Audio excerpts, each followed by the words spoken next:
Selamat sore, Romo Ramani, Bu Bapak, dan teman-teman Sugionto Budaya.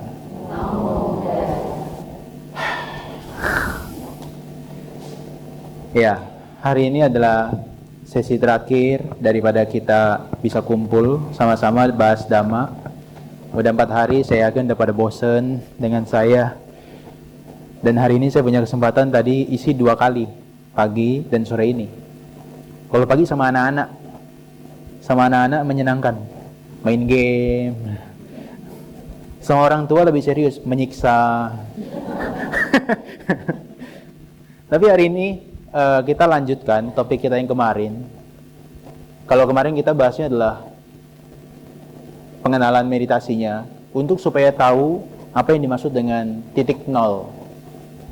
Titik nol itu akan berguna terus-menerus selama kita praktek meditasi dan selama kita masih hidup. Terus-menerus.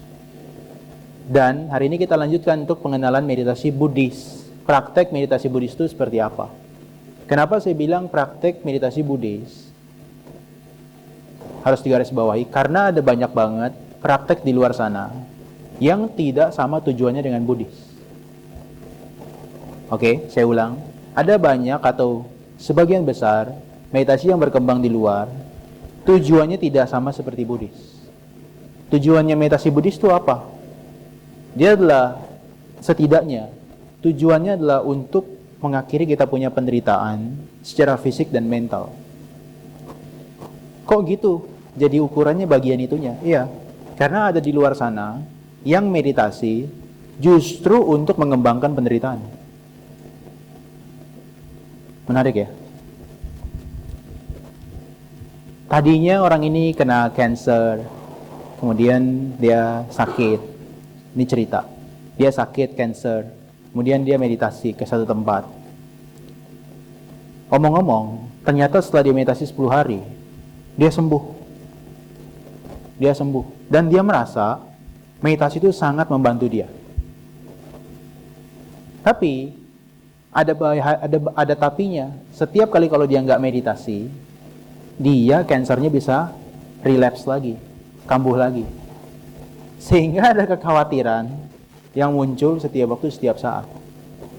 Kalau dia nggak meditasi, dia khawatir kansernya tumbuh lagi. Dia berangkat dari sesuatu yang tidak menyenangkan secara fisiknya, di bagian kanan kemarin ya.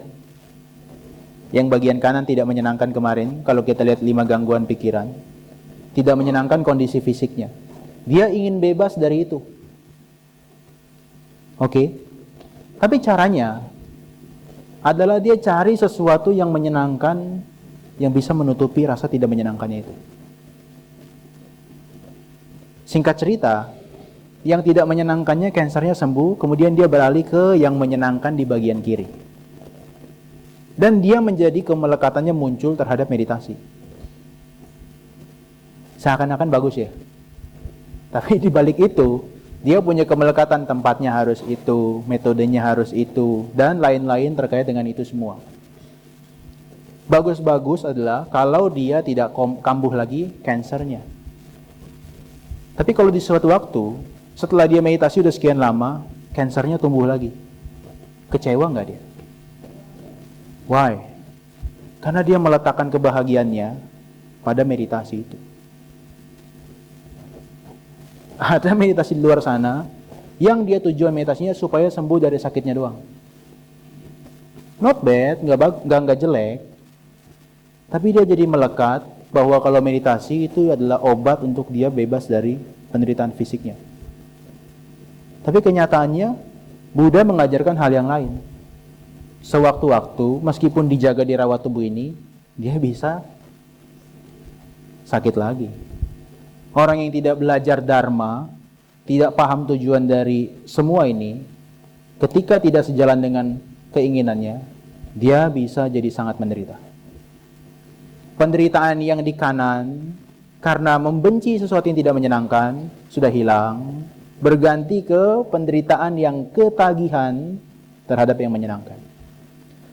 So di Buddhis ini, kita belajar bahwa tujuan kita bermeditasi untuk betul-betul menyelesaikan kehidupan. Bukan hanya sekedar mengatasi penderitaan fisik. Mental juga sama.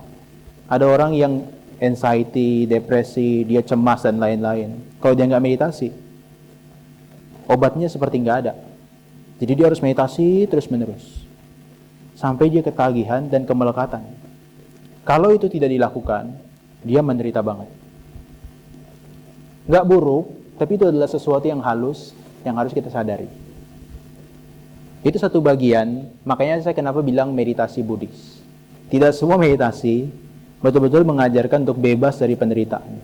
Justru beberapa mengajarkan untuk hidup lebih panjang. Kalau ibu bapak tahu, dunia kita ini dibagi jadi dua. Kalau lihat peta dunia, ada dunia barat dan dunia timur. Oke? Dunia timur itu kalau dilihat dari gaya hidupnya, pasrah. Kemudian mudah memaafkan. Tapi orang barat beda banget. Very tough. Dan logik. Nggak pakai perasaan. Makanya kalau jualan barang enak banget ya sama orang barat ya. Pasang harga di sini $30, dia beli tanpa nego lagi. $30 dia beli. Tapi kalau sama orang timur, orang China, pasang $30, ditawar sampai $3. Gaya pikirnya udah beda. Nah, perbedaan pola pikir ini juga sama. Orang barat akhirnya ingin selalu hidupnya itu kekal. Ingin hidupnya itu selama-lamanya. Apapun dia cari supaya hidupnya selama-lamanya. Tapi orang timur, kalau bisa cepat-cepatlah kembali ke yang kuasa. Kalau bisa cepat-cepatlah penderitaannya berakhir. Kenapa? Karena beda gaya pola pikirnya. Nah, Buddha itu ada di tengah-tengahnya. Orang barat dan orang timur. Oke? Jadi Buddha tidak sama seperti petapa-petapa lain yang ada di India saat itu. Petapa di India saat itu, pokoknya dia tujuannya musnah hidupnya dan dia bahagia selama-lamanya. Orang-orang di barat sekarang meditasi supaya di dunia ini bahagia, kehidupan mendatang nggak perlu tahu apapun. Karena dianggap bisa aja hilang. Nah, oleh karena itu kita perlu banget belajar yang namanya cara praktek meditasi Buddhis. Dan saya nggak tahu nih kenapa hari ini khusus kalau hari Minggu duduknya di lantai ya. Oh gitu, saya kira memang udah punya pikiran pengen Buddhis banget nih, pengen melihat penderitaan. Saya tadi pikirnya begitu dari belakang, oh ternyata enggak ya, terpaksa ternyata ya. Oke, tadi saya ada sebut bahwa si titik nol itu akan berguna setiap waktu, setiap saat. Ibu bapak meditasi dimanapun, dia akan kepake terus menerus. Sejauh yang saya perhatikan, tujuannya adalah akan selalu sama kita ada berada di titik nol. Melepaskan diri kita dari berbagai penderitaan. Kalau kemarin kita belajar caranya adalah dengan cara mengabaikan. Begitu dia abaikan, 5 ini nggak muncul lagi. Seperti ditekan. Oke? Tapi cara yang kedua nanti yang kita pelajari itu adalah mengamati apapun yang muncul dominan. Ya. Kalau orang-orang yang mau mencapai tingkat konsentrasi yang dalam, yang jana, dia pakai yang satu aja cukup. Apapun yang tidak menjadi objeknya, bukan objeknya, diabaikan. Dia fokus terus satu itu, terus menerus, sampai yang 5 ini nggak muncul, maka dia mencapai yang namanya jana, konsentrasi yang dalam. Tapi saya nggak ahli di bagian itu, dan saya juga nggak akan bicara itu. Saya akan bicara yang kedua. Jadi kalau yang kemarin kita pelajari yang kiri, sekarang kita pelajari yang kanan. Apapun yang muncul dominan, kita harus coba amati. Kenapa? Karena ada bagian-bagian dari mereka yang 5 tadi itu, yang menyenangkan, tidak menyenangkan, low energy, over energy, dan keraguan-raguan. Itu kadang-kadang dia muncul menjadi sinyal tubuh kita dan pikiran kita, kadang-kadang positif. Contohnya kadang-kadang ada yang komplain ya, itu gimana sih pembimbing meditasi? Emang saya capek, kok saya dibilang malas? Gitu ya, pas meditasi begini terus. Ternyata setelah ditanya, Bapak kenapa ngantuk? Iya, karena saya nggak tidur 3 hari. Ini sinyal di tubuhnya, tandanya Bapak jangan meditasi. Bapak harusnya tidur. Tapi kalau orang yang terjebak pada kondisi yang kemampuan keterampilan pertama ini, pokoknya ngantuk, Capek itu bukan urusan saya, bukan objek saya. Dia hajar terus. Akhirnya dia kelelahan sendiri. Oleh karena itu, sinyal tubuh kita kalau dia memberikan sinyal kayak gitu, kita kelelahan, kita harus cek dalam keseharian kita. Kita harus amati. Kira-kira ngantuk yang muncul tadi, kita pertimbangkan manfaat dan waktunya. Kira-kira kalau kita udah nggak tidur 3 hari, dan selama itu, kira-kira bermanfaat atau enggak tuh untuk kita tidur? Dan kira-kira waktunya mendesak enggak untuk kita tidur? Oke, itu tentang ngantuk. Kalau hal yang lain misalnya lagi meditasi, kemudian kepikiran tadi pas saya lagi berangkat ke sini kepikiran namanya Bareh Solok. Tahu ya? Karena saya nggak tahu artinya, kemudian saya meditasi, kepikiran terus tuh Bareh Solok. Bareh Solok. Begitu itu muncul, kita coba pertimbangkan, itu bermanfaat nggak kalau kita perhatikan? Nggak bermanfaat nih. Apaan sih itu? Nggak bermanfaat. Terus mendesak nggak untuk kita perhatikan? Kita pikirkan si Bareh Solok itu? Enggak. Maka kita abaikan.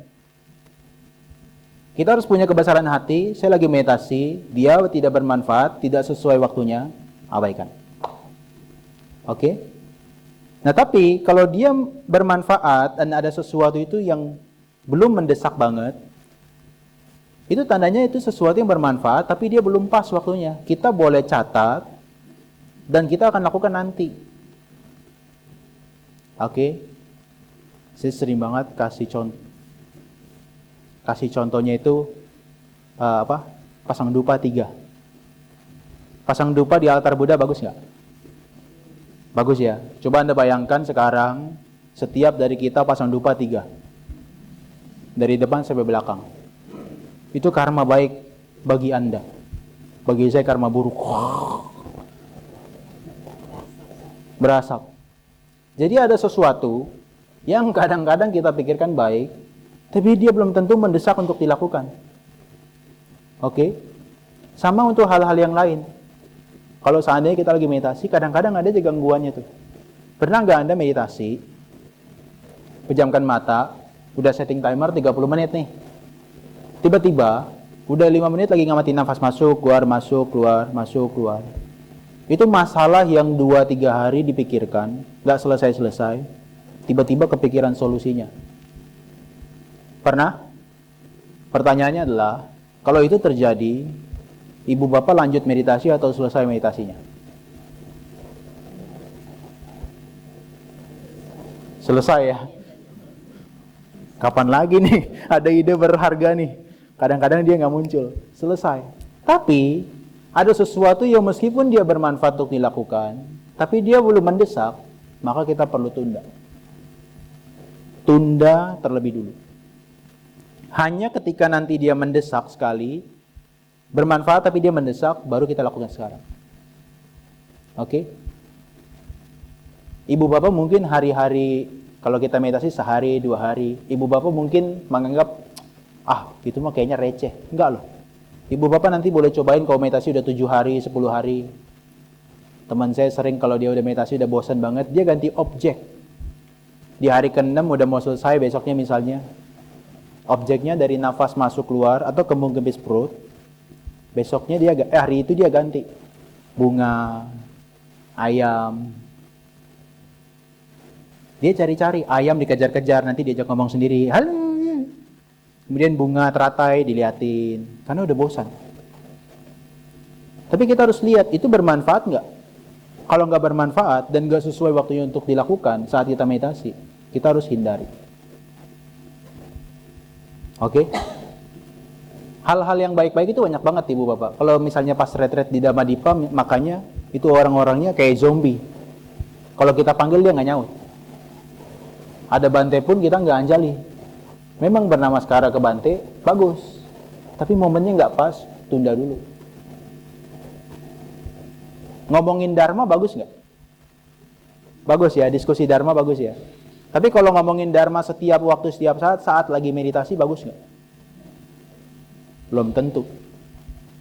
Jadi Anda nggak bisa cari-cari kesempatan, Kita udah bosan nih meditasi, kita kumpul yuk, ngobrol aja. Nggak bisa. Itu adalah sesuatu yang bermanfaat, tapi belum pas waktunya. Nah ini kita mau latih, yang bagian kanan, amati itu adalah supaya kita punya pengetahuan kapan kita harus lakukan atau enggak. Itu kebijaksanaan. Maka dia jadinya seperti ini. Kalau kita perhatikan, ini ada abaikan dan juga amati. Jadi kita harus punya dua keterampilan ini dalam kehidupan kita. Kalau abaikan, kita udah nggak usah pertimbangkan. Itu memang nggak bermanfaat, jadi kita abaikan aja. Tapi kalau kita terjebak di situ, harus hati-hati. Kita jadi cuek dan apatis. Makanya kadang-kadang ada stereotype, orang udah meditasi 10 hari, kok ini orang jadi nggak pernah mau ke wihara ya? Nggak mau pernah diajak ngobrol, nggak mau bergaul. Karena dianggap Anda bukan objeknya untuk diamati. Anda adalah sesuatu yang harus diabaikan. Kalau itu terjadi, dia terjebak di sini, itu jadinya aneh. Dia hanya kejar sesuatu yang dia senang, kalau yang nggak menyenangkan, dia hindari. Itu jebakan kecil. Yang kedua itu amati, ibu bapak, maka nanti kita lihat. Kalau nggak bermanfaat dan tidak tepat waktu, abaikan. Kalau dia bermanfaat tapi tidak mendesak, maka amati. Kalau bermanfaat dan mendesak, lakukan sekarang juga. Nggak usah ditunda lagi, lakukan sekarang juga. Jadi kalau kita pertimbangkan waktu, manfaat, kita pertimbangkan manfaatnya, kita akan lakukan dua respon kita, abaikan atau amati. Tapi karena waktunya mendesak atau enggak, kita jadi pertimbangkan nanti atau sekarang juga. Bisa diikuti nggak sampai sini? Bahasanya bisa diikuti? Bisa ya? Nah jadi dua keterampilan ini yang sebetulnya kita perlu latih. Kemarin kita yang pertama, sekarang kita mau latihan yang kedua. Oke? Nah di bagian kedua, sebelum kita masuk ke bagian yang meditasi Buddhis, saya tadi ada ngomong bahwa 5 gangguan pikiran kita itu, 5 yang tadi, nafsu, benci, malas, gelisah, dan ragu-ragu, 5 itu, tidak semua dari mereka negatif. Ada yang positif. Saya mau ibu bapak coba bayangkan sekarang, ibu bapak seperti melihat ada bongkahan es di laut. Pernah lihat bongkahan es di laut? Atasnya kecil ya. Tapi kalau dilihat, bawahnya gede banget. Dulu kalau kita zaman-zaman nonton filmnya Titanic, kan dia nabrak karang es itu ya. Yang jebol, kemudian karena jebolnya kecil akhirnya dia tenggelam. Itu karena dia nggak lihat di bawahnya itu gede banget. Padahal kalau di atas bahkan cuma pucuknya kecil aja. Di pikiran kita itu juga dibedakan jadi 3 bagian.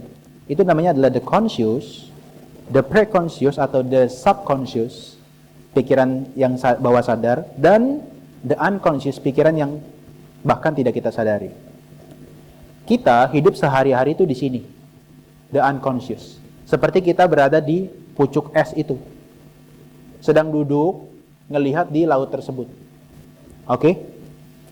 Tapi begitu kita meditasi, seperti kita berenang masuk ke dalam sini, di the preconscious, di the subconscious. Kita seperti berenang.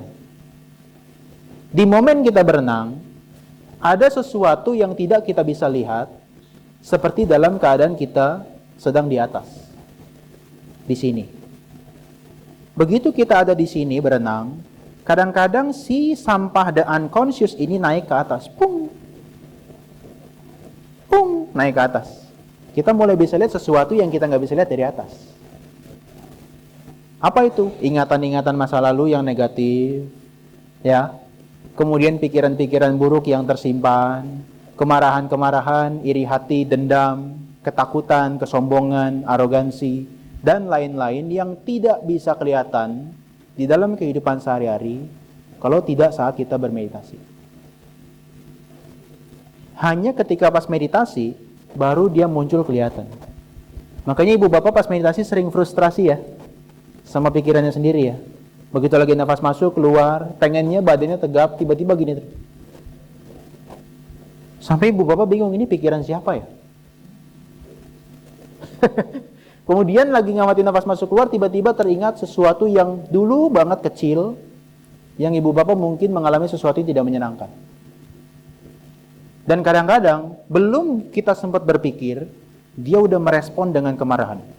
Sampai rasanya jantung seperti keringat dingin, kemudian wajahnya dipucat. Itu semua adalah kita dikerjain sama yang bawah ini, the unconscious.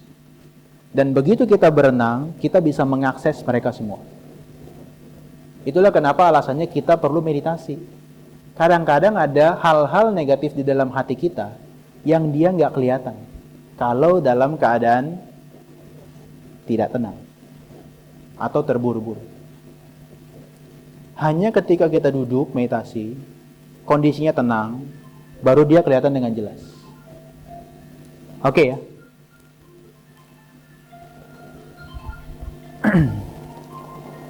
Ibu bapak pernah bikin kopi nggak? Pernah ya? Kopi bubuk, tapi jangan kopi yang udah di kafe-kafe sekarang. Di coffee shop sekarang ampasnya udah nggak kelihatan ya. Ampasnya udah kemana nih? Nggak ada, karena dia di pakai espresso kan, dia di press gitu kan. Nah tapi ini adalah yang bagian kalau kita bikin kopi sendiri. Kopi seduh yang hitam gitu ya. Begitu diaduk kopinya terus menerus, kan bergerak tuh, air sama bubuknya bergerak. Ibu bapak bisa lihat nggak bubuk kopinya? Bisa lihat ya. Tapi yang bisa dilihat adalah sebagian dari butir-butir kecilnya doang kan, nggak semua. Gimana kalau kopinya sekarang didiamkan, setelah diaduk didiamkan beberapa menit, bisa kelihatan nggak ampasnya mengendap di bawah? Itu adalah gambaran kalau kita lagi tenang batinnya, ampasnya kelihatan tebal banget.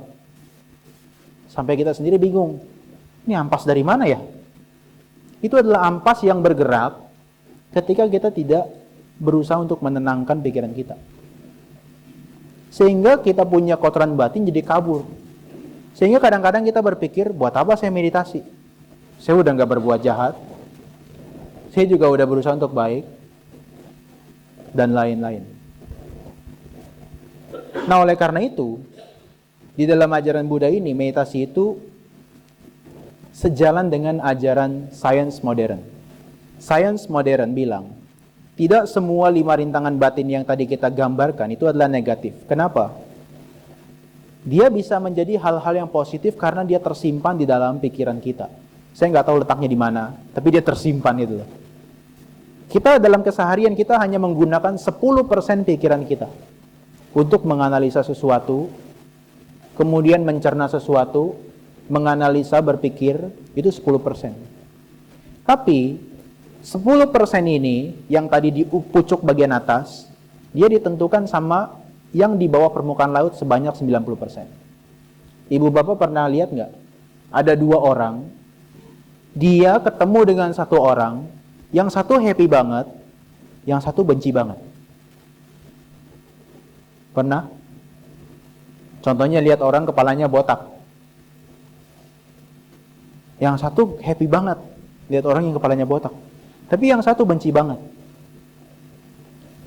Padahal 10%-nya sama. Kemampuannya 10%-nya sama. Tapi karena 90% ini beda, maka dia menentukan kualitas responnya beda. Apa maksudnya?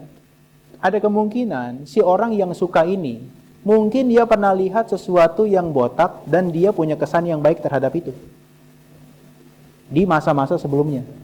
Ada satu yang membenci orang yang botak ini, itu karena kemarin habis berantem sama orang yang kepalanya kira-kira botaknya sama. Sehingga begitu lihat ketika 2 orang ini melihat satu fenomena yang sama, responnya berbeda.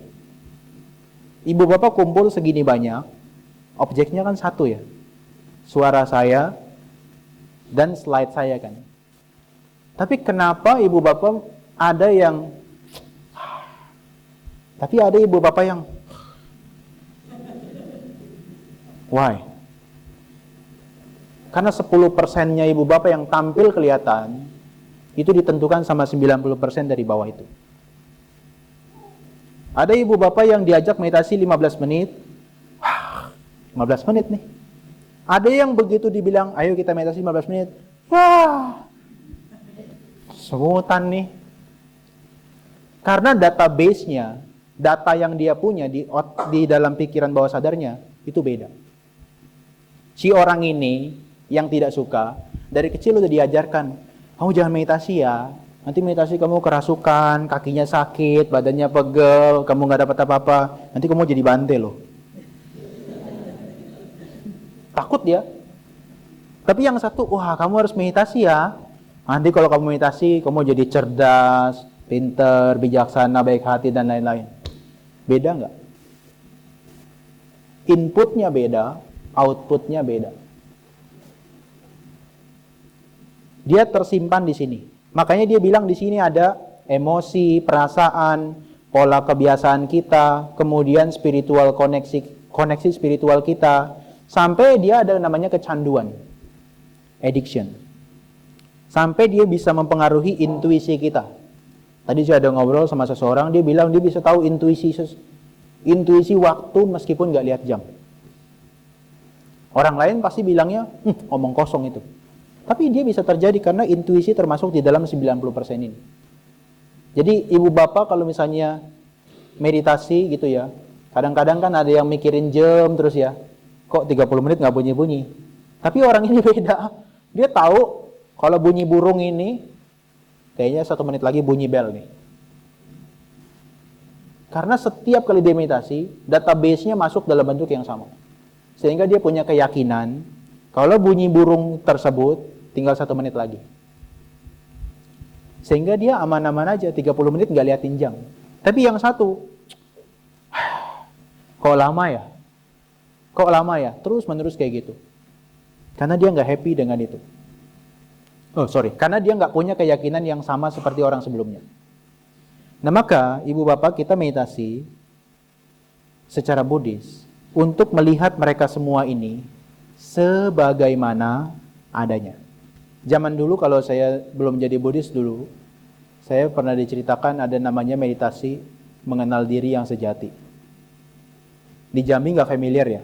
Di Jawa Tengah, di Mendut itu familiar banget. Kemudian kalau orang-orang yang non-Buddhis, kebanyakan mereka bilang, untuk apa kita meditasi? Untuk mengenal diri kita yang sebenarnya. Dulu saya bingung, apa diri kita yang sebenarnya ini? Ternyata diri kita yang sebenarnya adalah dilihat semua 90% tadi. Kita punya iceberg, bongkahan es itu dilihat dari pucuk atas sampai pucuk bawah. Dilihat semuanya, maka itu diri kita yang sejati. Kenapa? Karena diri kita yang hari-hari yang tampil cuma 10%. Yang 90% nggak kelihatan. Oke? Itulah maka Anda meditasi, nggak dapat apa-apa sebetulnya. Yang Anda dapat adalah sakit, kesemutan, dan lain-lain.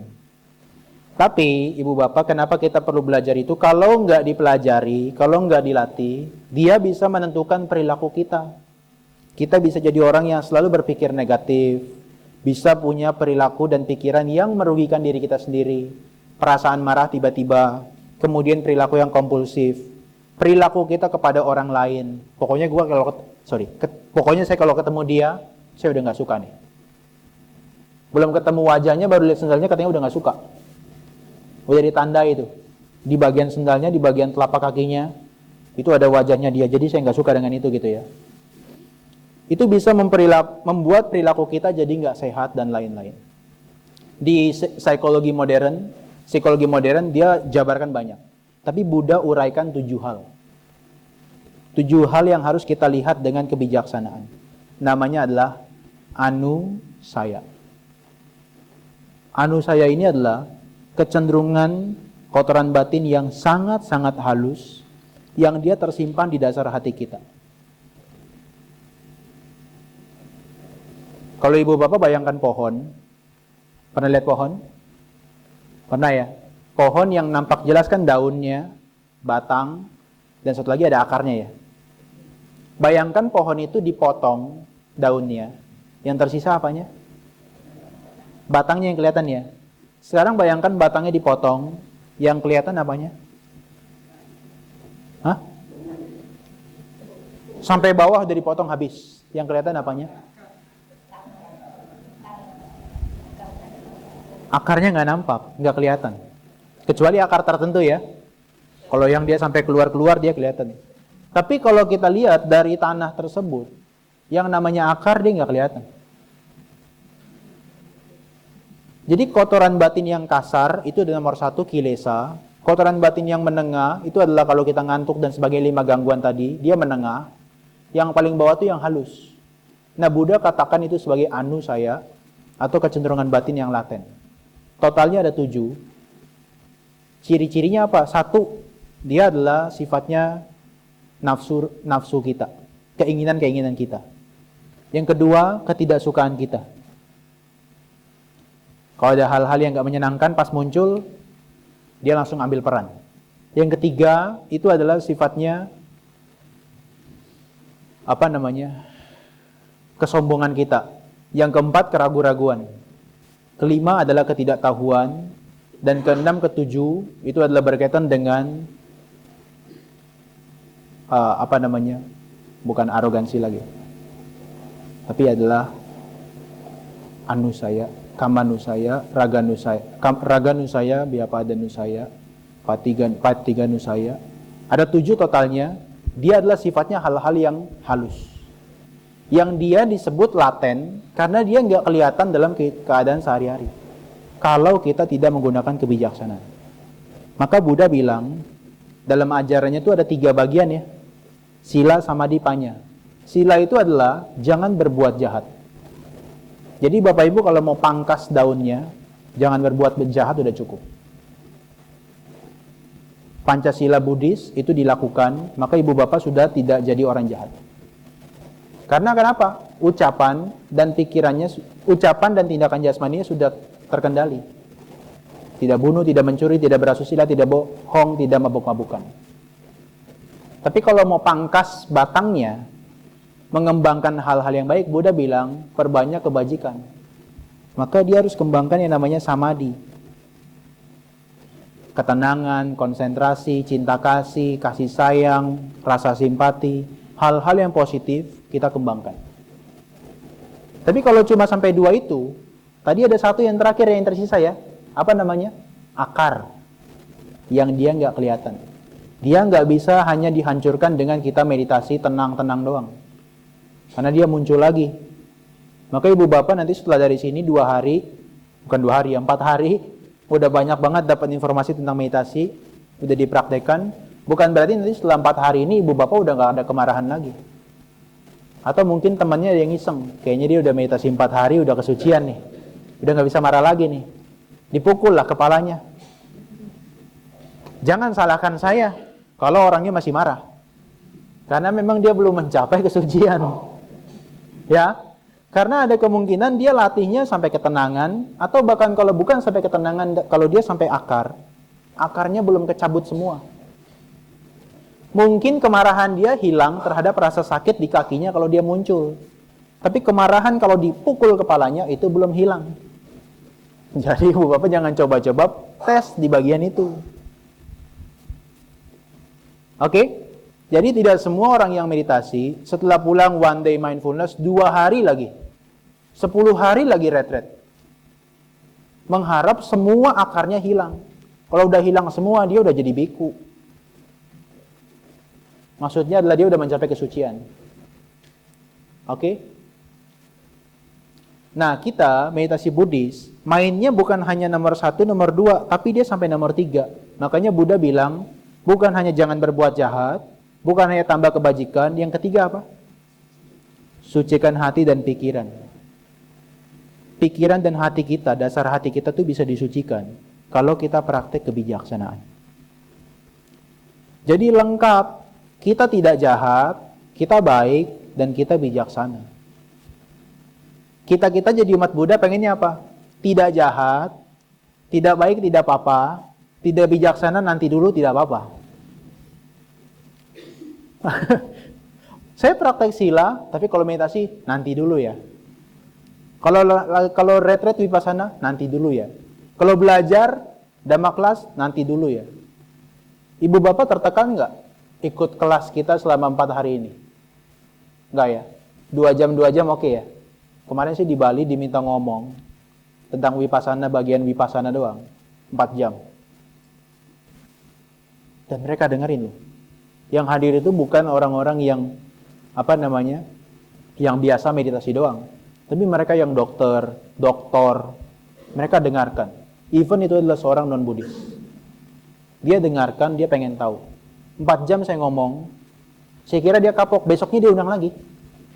4 jam lagi. Saya pikir, wah ini orang memang mau belajar. Senang. Di wiharanya ini, Sakyamuni. Buddha Sakyamuninya Bali Denpasar.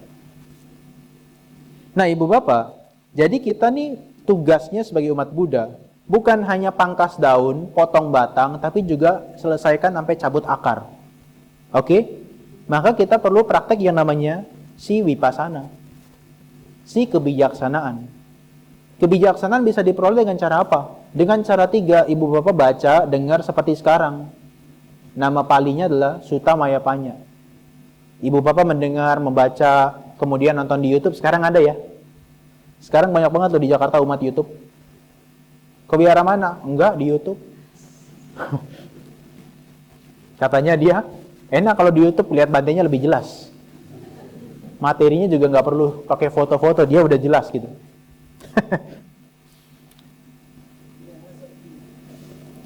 Ya, dampaknya biara sepi. Wah, tadi saya ngomongin apa ya?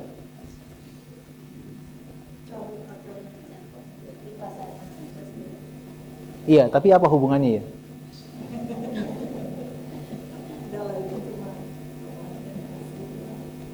Oh, oke. Nah, jadi kita harus praktek si vipassana juga. Kebijaksanaan itu bisa diperoleh dengan 3 cara. Mendengar dan juga membaca. Tapi setelah mendengar dan membaca, apakah cukup? Enggak. Ibu bapak ini ketika mendengarkan kayak gini, ibu bapak kan sambil menghubungkan pembelajaran 2 atau 3 hari kemarin ya. Kira-kira si Johan ngomongnya konsisten gak nih? Kira-kira si Johan ngomongnya yang ini dan 3 hari kemarin cocok nggak dengan apa yang disampaikan Bante A, Bante B, Bante C, dan Sang Buddha? Itu namanya yang kedua, cinta mayapanya ibu bapak merenungkan lewat pikiran. Tapi kalau 2 doang, dia nggak cukup. Dia harus yang ketiga, namanya adalah bhawana mayapanya. Bhawana itu betul-betul ibu bapak alami secara langsung. Alami secara langsung dengan apa? Dengan praktek. Praktek formal, praktek informal. Praktek formal gimana? Yaitu seperti kemarin kita meditasi seharian. Informal gimana? Yaitu dalam keseharian kita ketemu orang-orang yang di luar keinginan kita. Dan kita tes tuh. Kira-kira konsentrasi kita dan kebijaksanaan kita udah oke belum? Ketika berhadapan dengan orang-orang atau kondisi yang gak menyenangkan. Nah, jadi kalau kita praktek 3 itu terus-menerus, ada kemungkinan dia bisa membantu kita untuk lepas dari penderitaan fisik dan mental. Saya akan jelaskan, setelah kemarin saya bagi yang ke-6, saya jelaskan ke yang ke-7, supaya dia bisa diaplikasikan dalam kehidupan sehari-hari dengan mudah. Oke? Yang ke-7 tadi seperti kita praktekkan, amati apapun yang muncul secara dominan. Jadi ibu bapak nanti ketika meditasi, kan kalau sakit dan sebagainya kan dianggap sebagai gangguan ya. Tapi justru sekarang dia bukan gangguan, dia adalah objek meditasi kita juga.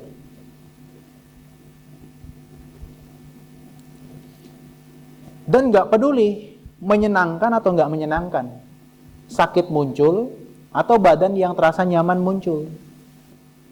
Karena ada kecenderungan, kalau sakit yang muncul, timbulnya kebencian. Kalau nyaman muncul, timbulnya ketagihan. Yang satu tidak benar, yang kedua juga tidak benar. Makanya kita harus betul-betul coba amati apa adanya. Tidak terlibat dengan mereka. Mereka sifatnya hanya muncul kemudian tenggelam. Ya, maka di sini saya bilang nomor 7. Setelah kita nomor 6 itu bisa, nafas masuk, nafas keluar diperhatikan terus-menerus, pikiran kita udah tenang, apa yang harus dilakukan berikutnya? Dia nggak selesai cuma mengembangkan ketenangan doang.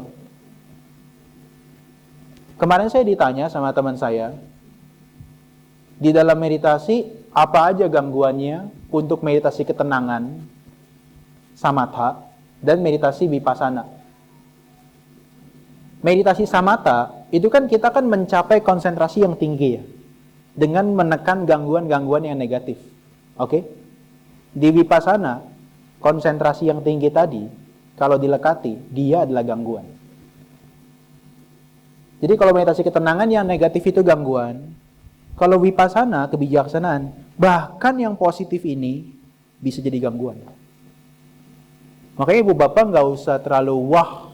Kalau meditasi merasa saya bisa duduk konsentrasi banget loh. Saya bisa duduk happy banget loh. Badannya nggak sakit. Kalau ibu bapak melekati itu, untuk meditasi-meditasi berikutnya, ibu bapak menderita. Awalnya kita mencapai dia, tapi berikutnya pas vipassana, dia juga harus diperhatikan sebagai berpotensi menjadi gangguan. Sama kayak orang yang kena cancer tadi. Awalnya sakit cancernya itu adalah gangguan. Ditekan, hilang. Akhirnya yang muncul adalah kesembuhan dan kenyamanan fisik. Tapi kalau dia mau bervipassana, dia harus hati-hati dengan itu juga. Jangan-jangan itu jadi gangguan, dia tidak bisa bermeditasi. Karena setiap meditasi yang dicari kenyamanan, ketenangan, konsentrasi, dan lain-lain. Dan kalau dia nggak dapat itu, kecewa. Dan begitu kita hanya melekat dengan itu, kita tidak bisa melihat sebagaimana adanya. Bongkahan es yang tadi, kita nggak bisa sampai bawah, karena kita terhambat di atas. Akar yang harusnya kita korek, kita nggak bisa hancurkan, karena kita fokus pada batangnya doang. Mulai dapat ya benang merahnya ya? Bisa dipahami? Jadi hal-hal yang kita capai, yang kita peroleh dalam meditasi, yang menyenangkan saat kita praktek awal, kalau kita melekat dengan dia, itu bisa jadi gangguan dalam meditasi vipassana, meditasi Buddhis. Makanya Buddha sih menganjurkan untuk orang mencapai jhana. Tapi Buddha tidak pernah bilang lekati jhana. Dulu, zaman dulu ya, sejak Siddhartha itu jadi petapa, itu harga dirinya petapa lain tuh diinjak-injak loh. Jadi petapa zaman dulu di India, mereka praktek sampai usia 50, 60, 70, bahkan puluhan tahun ya. Itu mencapai jhana 1, 2, 3, 4, 5, 6, 7, 8. Sampai gurunya pun 1, 2, 3, 4, 5, 6, 7, 8 yang tertinggi itu jhananya, konsentrasi tertinggi. Yang itu orang senang banget kalau di dalam kondisi itu. Bayangkan gimana nggak senang, ibu bapak rasakan makanan enak aja, lewat lidah, happy ya.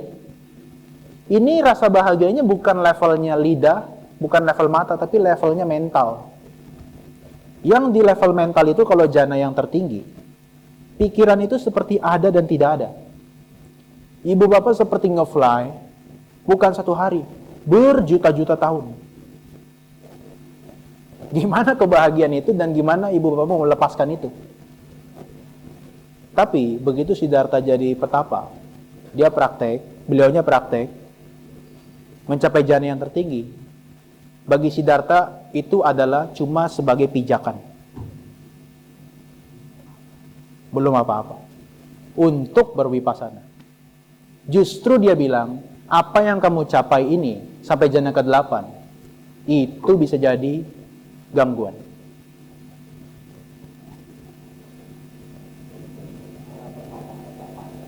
Makanya pertapa-pertapa zaman dulu marah dengan Siddhartha. Tidak suka. Karena itu sesuatu yang mereka seumur hidup lakukan, tiba-tiba dibilang kayak gitu. Bayangkan ibu bapak cari kondisi yang semacam itu, kemudian dibilang, ini gak ada apa-apanya. Itu harga dirinya seperti diinjak-injak. Saya cerita dulu ya, sebelum masuk teknik ya.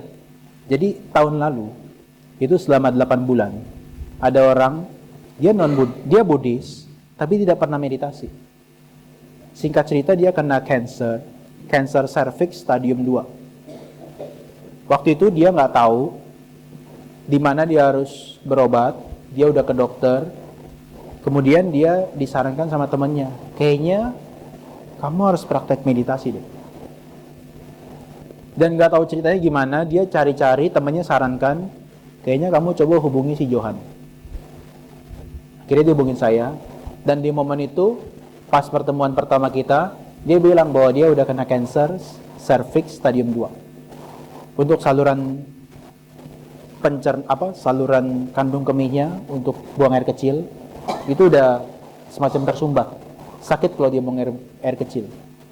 Kemudian kalau dia buang air besar juga sulit, dan di setiap momen pikirannya gelisah. Akhirnya kita belajar meditasi online. Orangnya saya nggak tahu di mana. Saya juga nggak kenal dia. Sampai 10 pertemuan. Sambil dia berobat ke Malaysia, kemudian dia berobat ke di Surabaya ke Jakarta. Dia sambil berobat, sambil dia kemoterapi, sambil dia meditasi.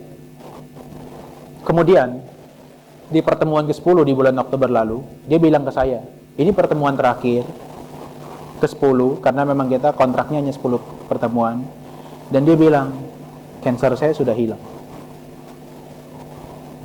Cancer saya sudah hilang. Oke? Tapi saya sendiri merasa saya belum cukup berhasil bimbing orang ini.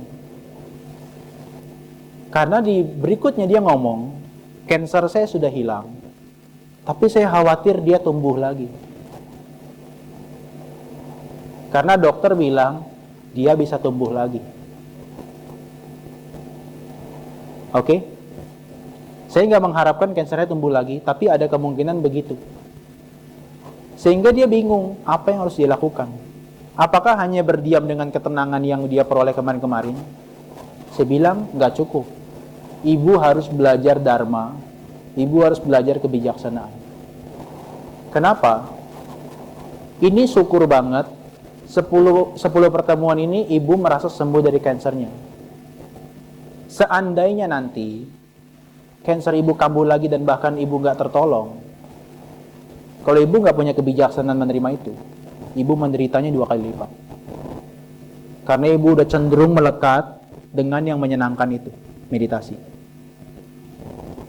Akhirnya singkat cerita dia paham, oke, saya akan tetap belajar dharma, belajar meditasi dari yang tadinya dia nggak pernah kewira. Dan dia bilang, kalaupun nanti akan kambuh lagi, saya akan lebih mudah untuk menerima.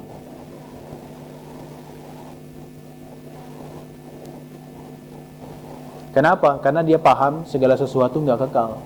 Karena dia paham segala sesuatu nggak pernah lepas dari muncul dan lenyap itu. Dan dia nggak bisa kontrol kehidupan dia semuanya. Sakit muncul tiba-tiba meskipun hidupnya sehat dan lain-lain. Tapi dia punya penerimaan itu. Dan kebijaksanaan itu yang sangat dia hargai. Dia bilang, saya beruntung banget loh ya. Setelah 10 pertemuan ini saya renungkan ke belakang, ternyata kalau saya nggak kena cancer, saya nggak meditasi.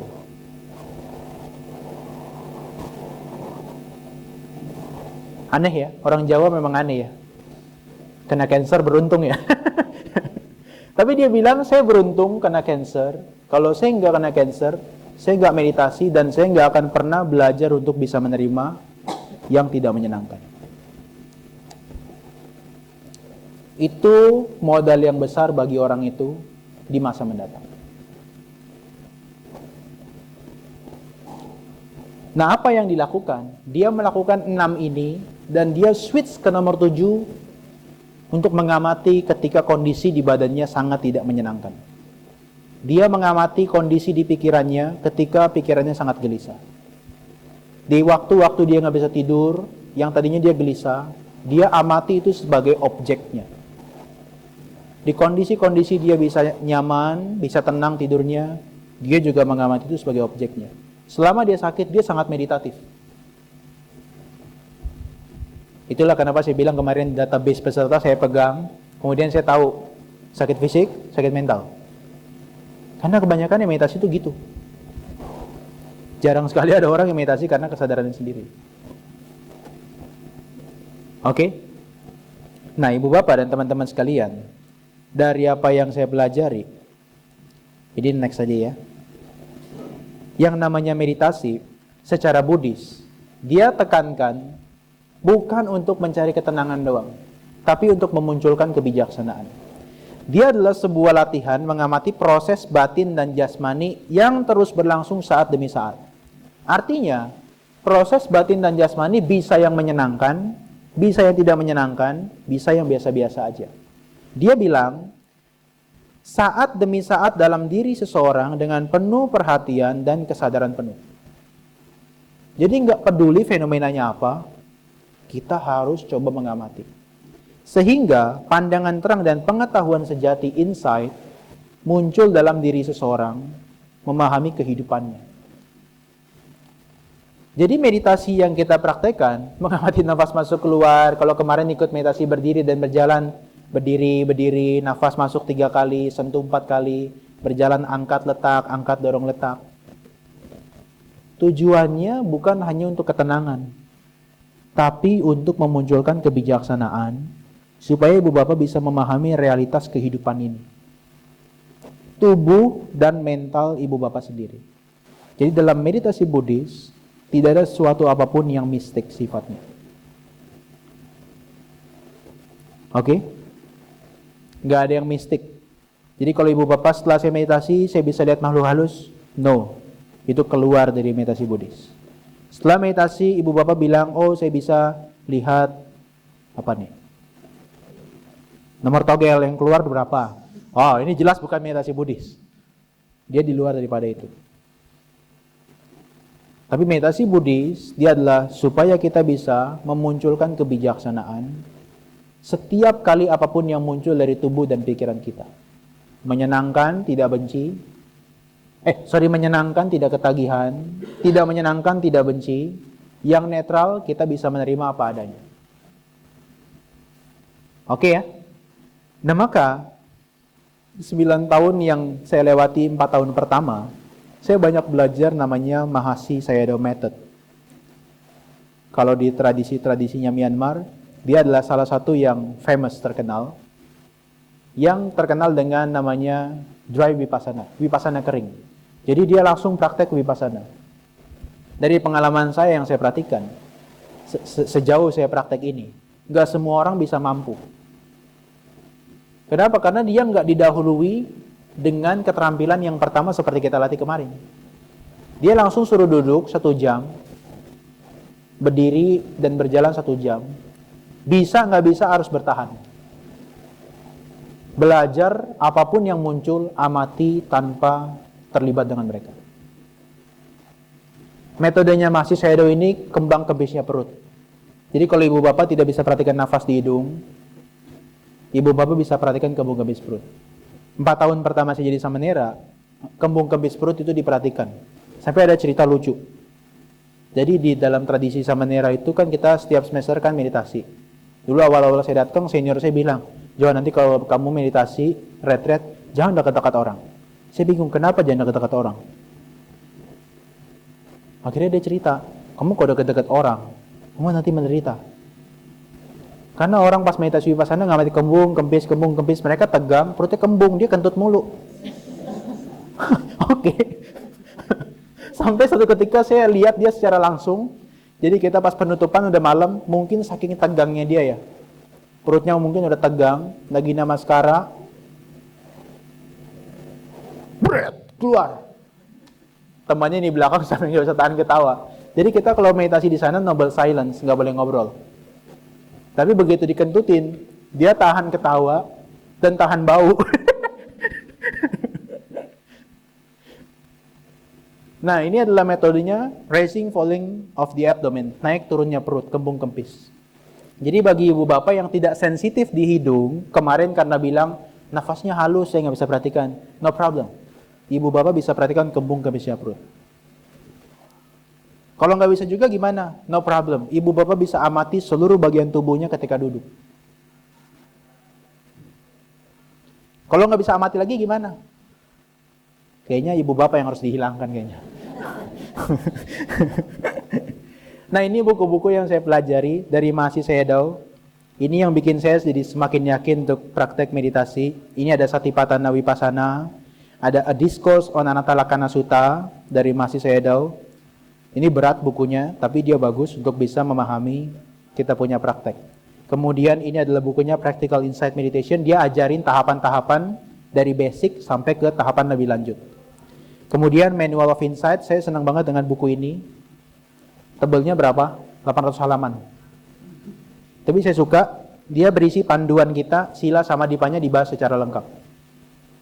Nah, 4 buku ini, kalau ibu bapak pelajari, ibu bapak bisa mengerti meditasi vipassana.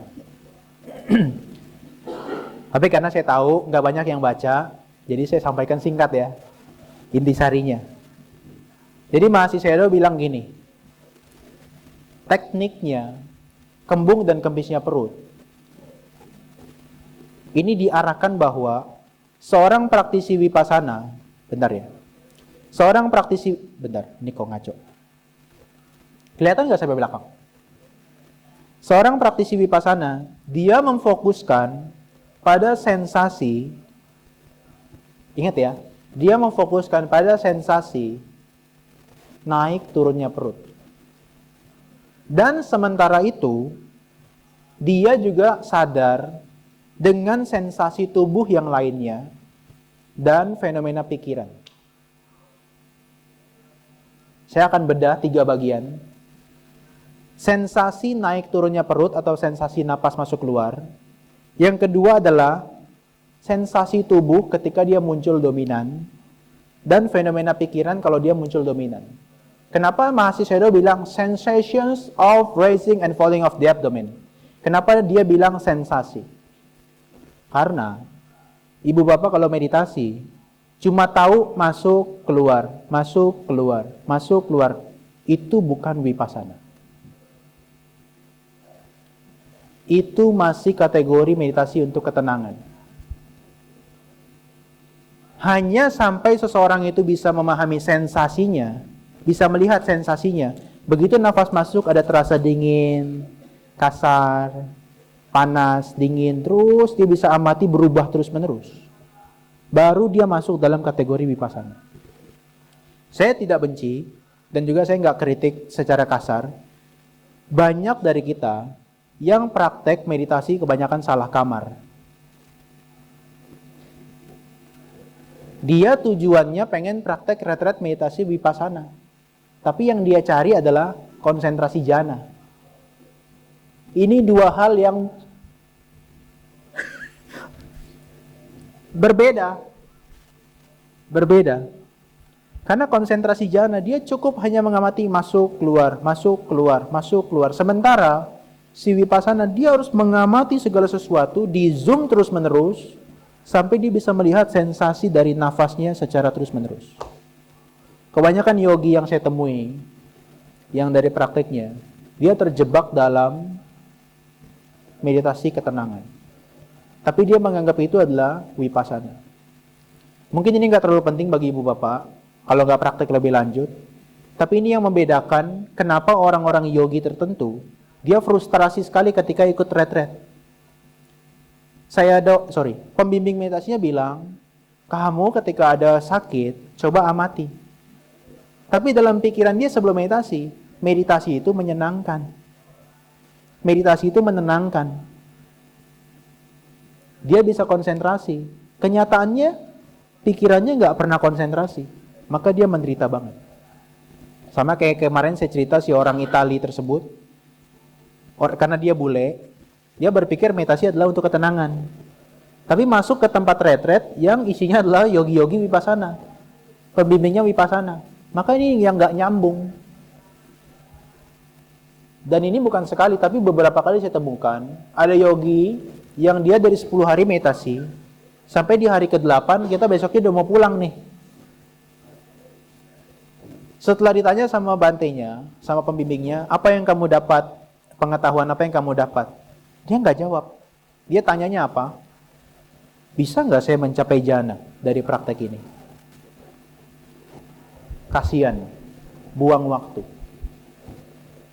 Dia salah kamar, tidak punya kebijaksanaan dari awal, tidak punya knowledge, pengetahuan dari awal, sehingga dia menderita dalam prakteknya. Sehingga sensasi ini, ibu bapak, kalau kita melihatnya masih dangkal, dia belum vipassana, dia masih samatha. Kenapa? Karena yang namanya nafas masuk keluar itu masih konsep. Masih bisa kita atur, belum bergerak secara alamiah kadang-kadang. Dan dia sifatnya nggak pernah berubah gitu loh. Tapi kalau yang kita perhatikan itu adalah sensasinya, Nih, ada beberapa ya. Kemarin saya sudah tampilkan. Kalau yang kita perhatikan unsur-unsur daripada materi tubuh kita, ketika nafas masuk ada unsur tanahnya, ada keras, ada lunak, ada kasar, ada licin, ada berat, ada ringan. Itu kita bisa lihat dia muncul dan tenggelam terus-menerus. Dan di situ kita dikatakan kita melihat ketidakkekalan. Jadi batasan orang bermeditasi Buddhis, Vipassana, itu adalah kalau dia bisa melihat segala sesuatu muncul dan lenyap. Baru dia dikatakan bervipassana. Tapi kalau dia hanya tahu masuk, keluar tenang, dia belum meditasi Buddhis. Oke? Sehingga kenapa kemarin ketika kita praktek, ibu bapak diminta untuk mengamati si sensasi tubuh dan fenomena pikiran yang kedua dan ketiga. Karena selain daripada objek utama nafas, sensasi nafas dan sensasi kembung-kempis perut yang muncul dan lenyap, objek-objek sekunder yang kita amati juga, dia juga terkena anicca. Muncul, lenyap. Itu baru dikatakan kategori meditasi Buddhis. Sehingga kalau kita perhatikan cara praktek meditasi Buddhis, itu dia beda, bukan hanya duduk 30 menit, kemudian dia leha-leha. Kemudian jalan 30 menit, kemudian dia santai-santai. Dia justru, meditasinya adalah dari pagi sampai malam, dia intens dalam kegiatan itu. Yang dia ingin lihat, melihat sebagaimana adanya itu adalah, melihat diri yang sejati itu adalah, dia mau lihat badannya, yang tadinya rasa sakit, rasa nyaman, ternyata nggak kekal. Dia punya sifat hanya 3. Setelah dia muncul, dia bertahan, dia lenyap. Oke? Kemudian dia punya perasaan, yang kedua, dia punya perasaan sifatnya muncul, bertahan, lenyap. Dia punya memori-memori ingatan masa lalu yang muncul dalam pikirannya, muncul, bertahan, lenyap. Dia punya pemikiran-pemikiran positif atau negatif, baik atau buruk, muncul, bertahan, lenyap. Dia punya kesadaran mendengar, melihat, mencium, merasakan, muncul dan lenyap.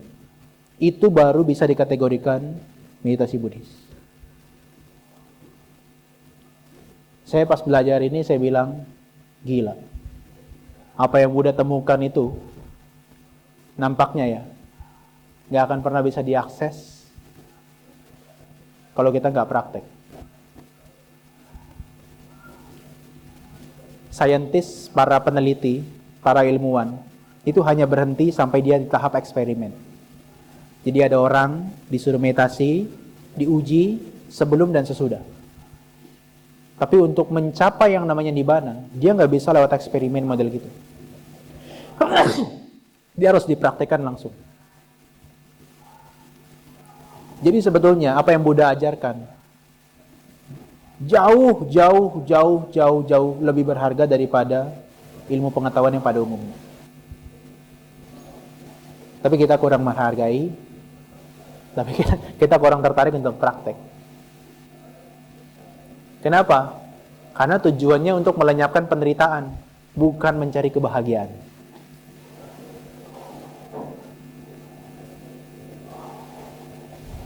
Sehingga yang praktek ini, itu orang-orang yang sudah menderita, yang sudah bosan dengan kehidupan.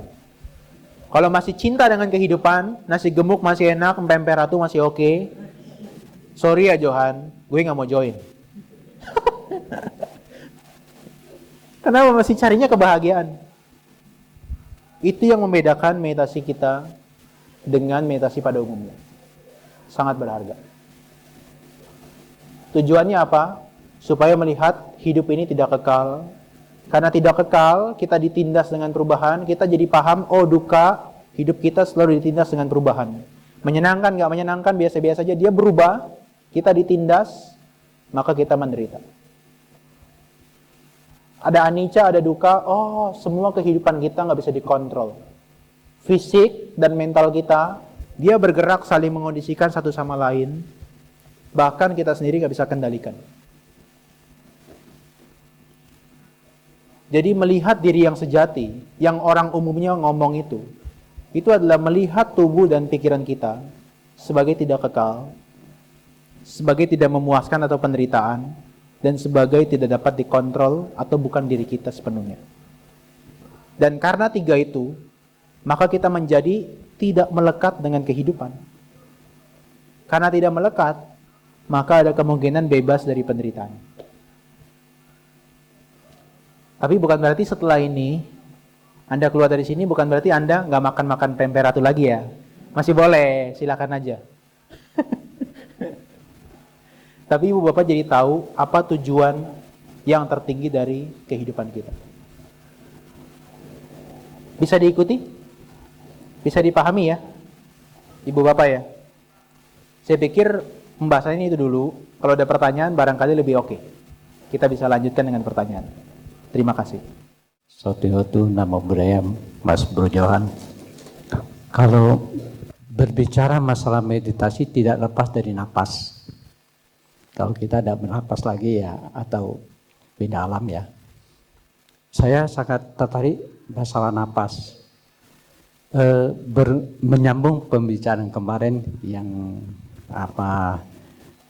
hirup napas 5, tahan 15, buang 5, tahan lagi 15. Mas Bro bilang kalau dipraktekkan teori ini kita kehabisan napas, kekurangan oksigen. Tolong dijelaskan, terima kasih. Jadi kemarin ada penjelasan tentang ada nafas 5 masuk, tahan 15, keluar 5, tahan 15. Kalau dia tidak terjadi secara alamiah dan kita memang melakukannya dengan dipaksa, ada kecenderungan kita nanti jadi kehabisan nafas. Tetapi orang-orang yang meditatif itu dia bisa melakukannya secara alamiah. Dia ada gambarnya tadi, tapi saya nggak jelaskan tadi. Jadi ini, dia ada levelnya. Kemarin kalau kita meditasi, saya jelaskan. Nih, saya gedein ya. Sampai belakang kelihatan nggak? Jadi ada 4 level, begini ceritanya. Di level pertama, ketika kita meditasi itu kan nafas kita masih kasar ya. Masih terburu-buru. Nah di level pertama ini kalau kita lihat, nafas yang masuk itu cuma 1/4. Sementara nafas yang keluar ini setengah tuh. Tujuannya apa? Untuk merilekskan badan dan pikiran kita. Kemudian ditahan 1/4 lagi. Oke? Supaya merilekskan. Tapi kalau kita stay di sini terus, kita nggak bisa masuk akses yang lebih dalam. Justru kita malah kekurangan nafas. Karena masuknya dikit, keluarnya banyak.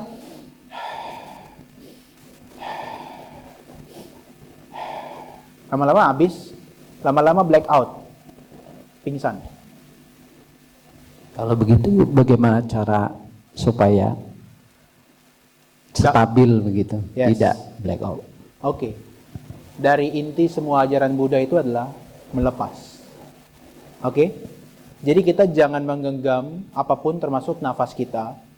Biarkan dia berproses secara alamiah. Dari kasar, lepaskan yang kasar itu, lama-lama dia jadi lembut. Di tahap 1 kan kayak gitu ya. Sampai di tahap kedua, kita mulai bisa perhatikan nafas yang masuk dan nafas yang keluar itu udah mulai 1:1. Jadi 5 detik masuk, 5 detik keluar. Kira-kira 10 detik masuk, 10 detik keluar. Tergantung kita punya nafas. Di momen itu kita udah lihat dia stabil. Kenapa stabil? Itu mendukung kita punya postur badan saat meditasi. Ada orang yang meditasi badannya tegap terus ya. Perut, dada, lehernya lurus terus ya. Karena nafasnya seimbang. Ada orang yang meditasi badannya gini. Atau ada yang sebaliknya gini. Kalau badan itu tegap, terlalu tegang, masuknya terlalu banyak, keluarnya sedikit. Kalau terlalu loose, masuknya dikit, keluarnya terlalu banyak. Tapi sampai di level 2, kalau dia seimbang, badan dia tegap 180 derajat, nggak pernah berubah. Begitu nafas sudah bisa diperhatikan lebih halus, maka dia naik ke berikutnya. Lepaskan level 2 itu, jangan dilekati. Biarkan nafasnya berproses, lama-lama kita bisa rasakan dia lebih detail. Masuk, masuk, masuk, masuk, keluar, keluar, keluar, keluar.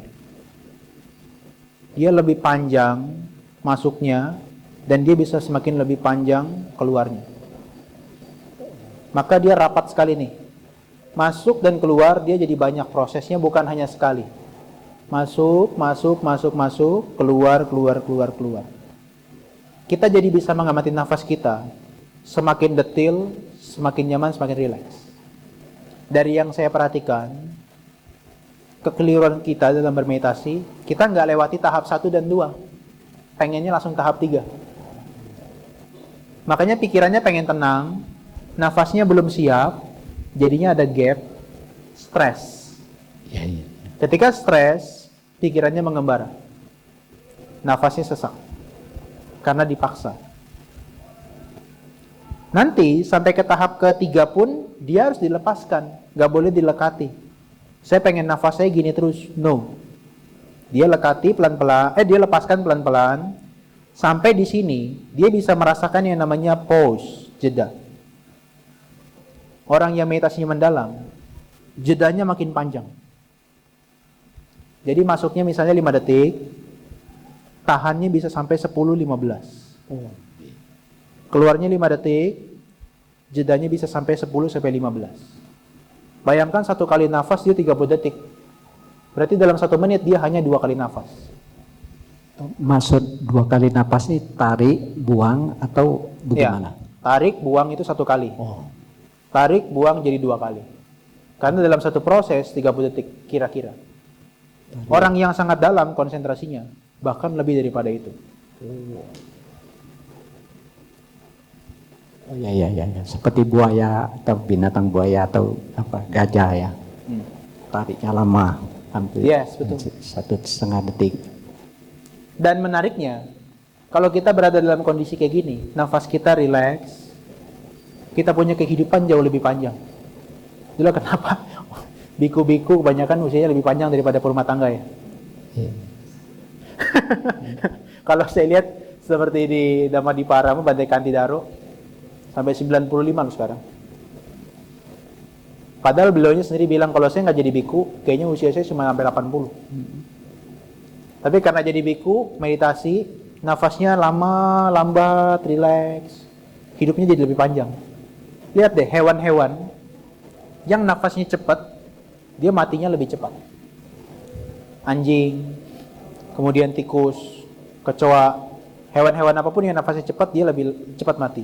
Tapi hewan-hewan yang nafasnya lambat, ikan paus, buaya, nafasnya kan lambat ya, hidupnya panjang. Gajah.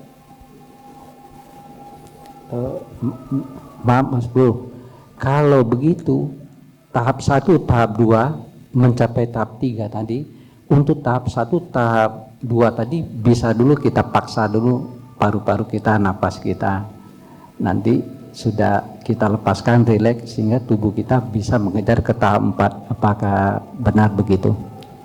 Berita baiknya boleh kayak gitu. Ibu bapak pernah naik sepeda? Dulu waktu awal naik sepeda langsung roda 2 atau roda 3 atau roda 4 dulu ya? Roda 4 ya? Supaya bisa menjaga kestabilan kan? Ibu bapak boleh akalin nafasnya kayak gitu. Pakai alat bantu dulu. Awal-awal perlu dipaksa. Sampai kita udah mulai stabil, nafasnya rileks, rodanya dilepas. Sama kayak anak kecil, baru awal jalan, dia harus dibantu bapak mamanya. Tapi lama-lama dia lari. Untuk sampai ke tahap 3 dan 4, supaya dia lancar, tahap 1, 2, kadang-kadang dia perlu dipaksa. Pakai alat bantu. Maksudnya alat bantunya gimana, Mas? Alat bantu itu adalah kayak kemarin. Saya jelaskan tahap 1, 2, 3, 4, 5, 6, yang tahapan meditasi, itu adalah alat bantu. Sehingga kalau kita praktek sampai di nomor 6 setidaknya, itu udah kita akalin seperti naik sepeda pakai roda 4. Nanti sudah sampai di tahap itu, ibu bapak mau lepas rodanya, ngamati nafas masuk keluar secara mandiri, sampai mendalam, boleh aja. Karena udah terampil. Makanya kalau ibu bapak masih ingat ya, 6 tahapan kemarin ya, yang gambar 1, 2, 3, 4, 5, 6. Makanya kalau ibu bapak masih baru mulai, lakukan aja 6 itu terus sampai terampil. Itu sama seperti kita naik sepeda pakai roda 4 dulu. Nanti kalau udah terampil, nggak perlu 1, 2, 3, 4, 5, langsung nomor 6. Pernah dengar ceritanya Bante Moggallana? Yang di Buddha Jaya Manggalagata? Kan Bante Moggallana kan punya kesaktian bisa mengubah dirinya dengan cepat karena kesaktiannya kan lewat konsentrasinya tinggi ya. Jadi begitu diserang sama Nando Pananda, Yang naga berkesaktian tinggi itu kan naga kan, mau sembur api, ini cerita ya, dia mau sembur api kepada Sang Buddha dan juga kepada Bhante Moggallana, tidak sehelai pun jubahnya terbakar kan, dan dalam jentikan jari dia berubah jadi Garuda, karena saking terampilnya konsentrasinya itu dilatih dengan cepat. Oh ya, keluar masuk jana ya cepat gitu. Ya, kalau kita kan enggak ya, begitu ada kondisi kayak gitu, bentar meditasi dulu. Tahap 1, 2, 3. Pikiran mengembara, tunggu masih mengembara. Keburu mati di sembur apinya sama naga itu ya. Tapi karena saking terampilnya, cepat dia langsung masuk ke kondisi jananya itu. Sehingga jubahnya nggak terbakar. Dan berubah menjadi seperti Garuda dalam waktu yang singkat. Kalau kita jangankan jadi Garuda ya, sakit muncul aja kita, aduh kapan ini hilangnya ya. Jadi dia keterampilan itu yang harus dilatih. Makanya saya bilang dari awal, meditasi itu adalah keterampilan. Keterampilan mengabaikan, keterampilan mengamati. Karena dia bisa dilatih.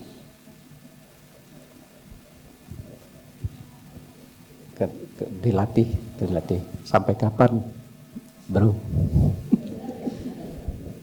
Nggak tahu. Ya. Ya, terima kasih Anubodana, Mas Bro Johan.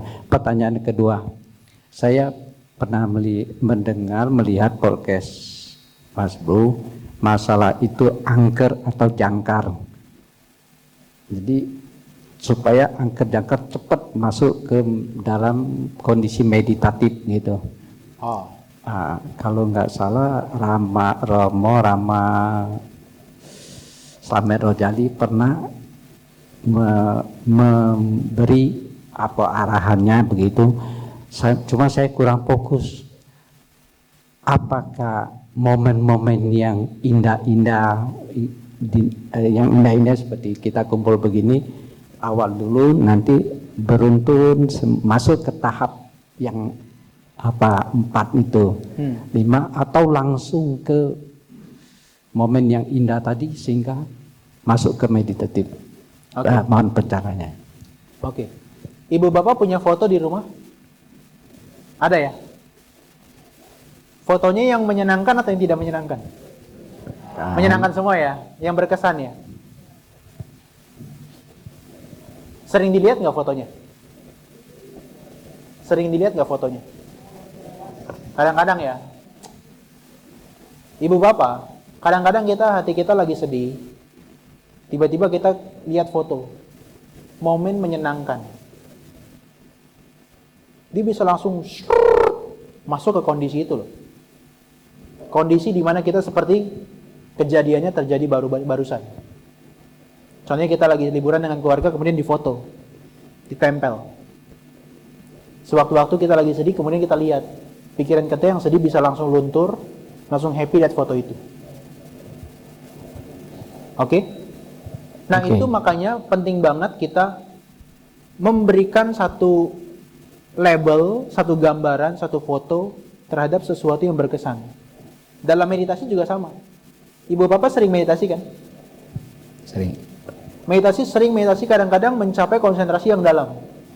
Di momen mencapai konsentrasi yang dalam, ibu bapak ingat persis kan kayak gimana kejadiannya?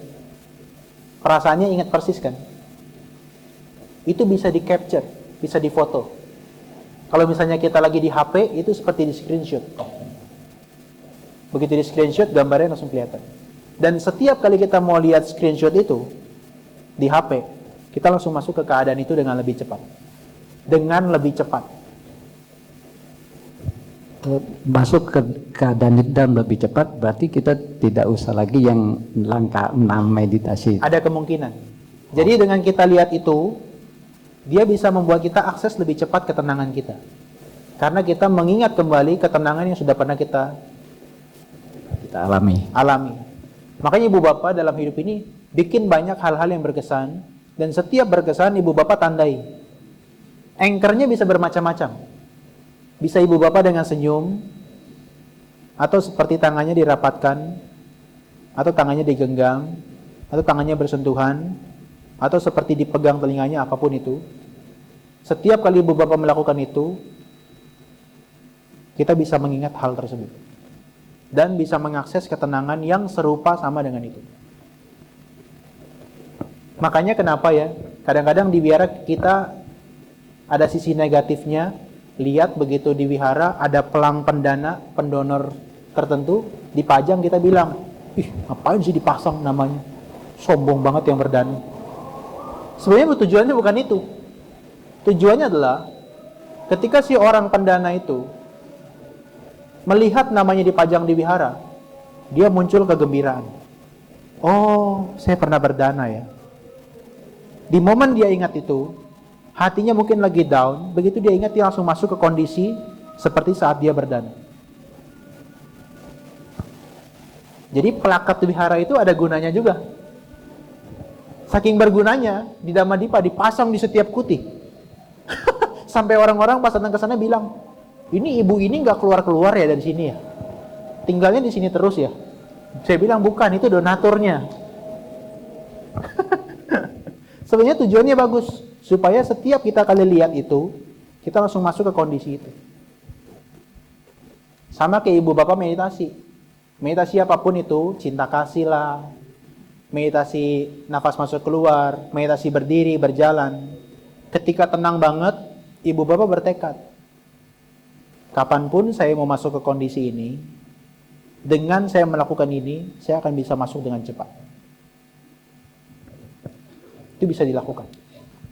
Maaf Mas Bro, kalau saya ambil anchornya kayak tengkorak gitu, saya jadi tengkorak, terus setiap itu bisa enggak? Gitu. Bisa, tapi ngeri juga nih. Bisa, apapun itu, bisa gambar, bisa suara, bisa sentuhan, bisa bebauan, dan lain-lain. Makanya ada orang meditasi, dia mungkin pakai aromaterapi tertentu, baru dia bisa masuk konsentrasi dalam. Itu juga termasuk anchor. Ya. Kira-kira ada efeknya nggak bagi kesehatan pikiran, batin kalau anchornya tengkorak gitu, Mas Bro? Waduh, saya kurang tahu ya. Mungkin boleh tanya ke Bante Utamo hal-hal kayak gitu. Saya nggak pelajari itu. Tapi harusnya enggak, karena itu cuma tujuannya hanya alat bantu. Kita punya persepsinya harus dibuat yang benar dulu. Bahwa itu hanya alat bantu, bukan yang macam-macam. Selamat malam, Pak Johan. Saya mau tanya, kalau sebagai seorang Buddhis, kalau mau mencapai kesucian itu, apakah mutlak harus melakukan meditasi? Terima kasih. Berat juga nih pertanyaannya.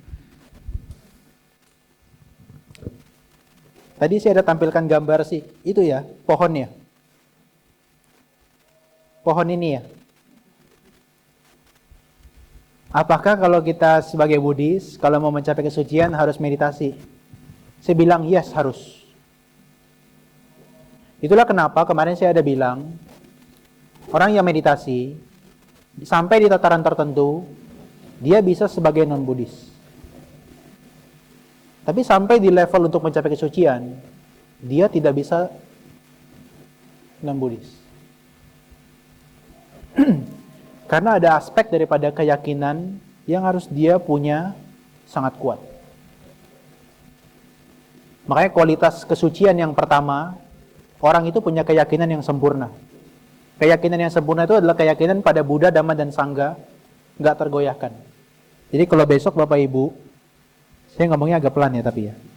Jadi kalau besok Bapak Ibu, ada orang yang ngaku-ngaku mencapai kesucian, dan besoknya pindah agama, berarti dia bukan Sotapanna.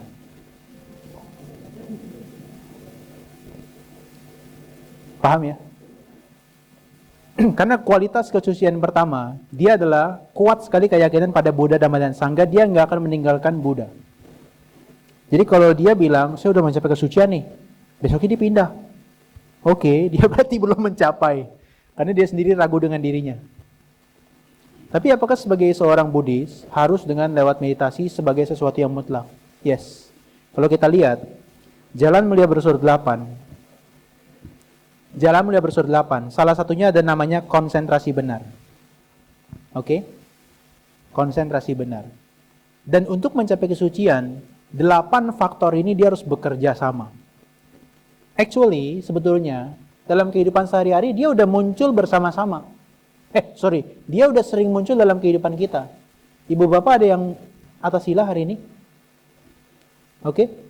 Bahkan perbuatan dan ucapannya ditingkatkan sampai 8 loh. Iya kan? Apakah ibu bapak punya mata pencarian yang benar? Punya ya? Apakah punya daya upaya yang benar? Yang buruk-buruk ditinggalin, yang baik dikembangin? Apakah punya perhatian penuh yang benar saat ini? Pernah melatih konsentrasi? Belajar? Punya pengertian yang benar terhadap Buddha Dhamma Sangha? Bisa memahami penderitaan? Apakah punya pikiran benar, tidak membenci, tidak punya nafsu, dan tidak punya kekejaman sama makhluk lain? Enggak. Ini harus dikasih tahu Ramani sudah mencapai kesucian pertama. Sotapanna. Ibu bapak ketawa ya. Karena yang validasi abal-abal. Yang memvalidasi abal-abal gitu ya. Kecuali Sang Buddha yang ngomong ya.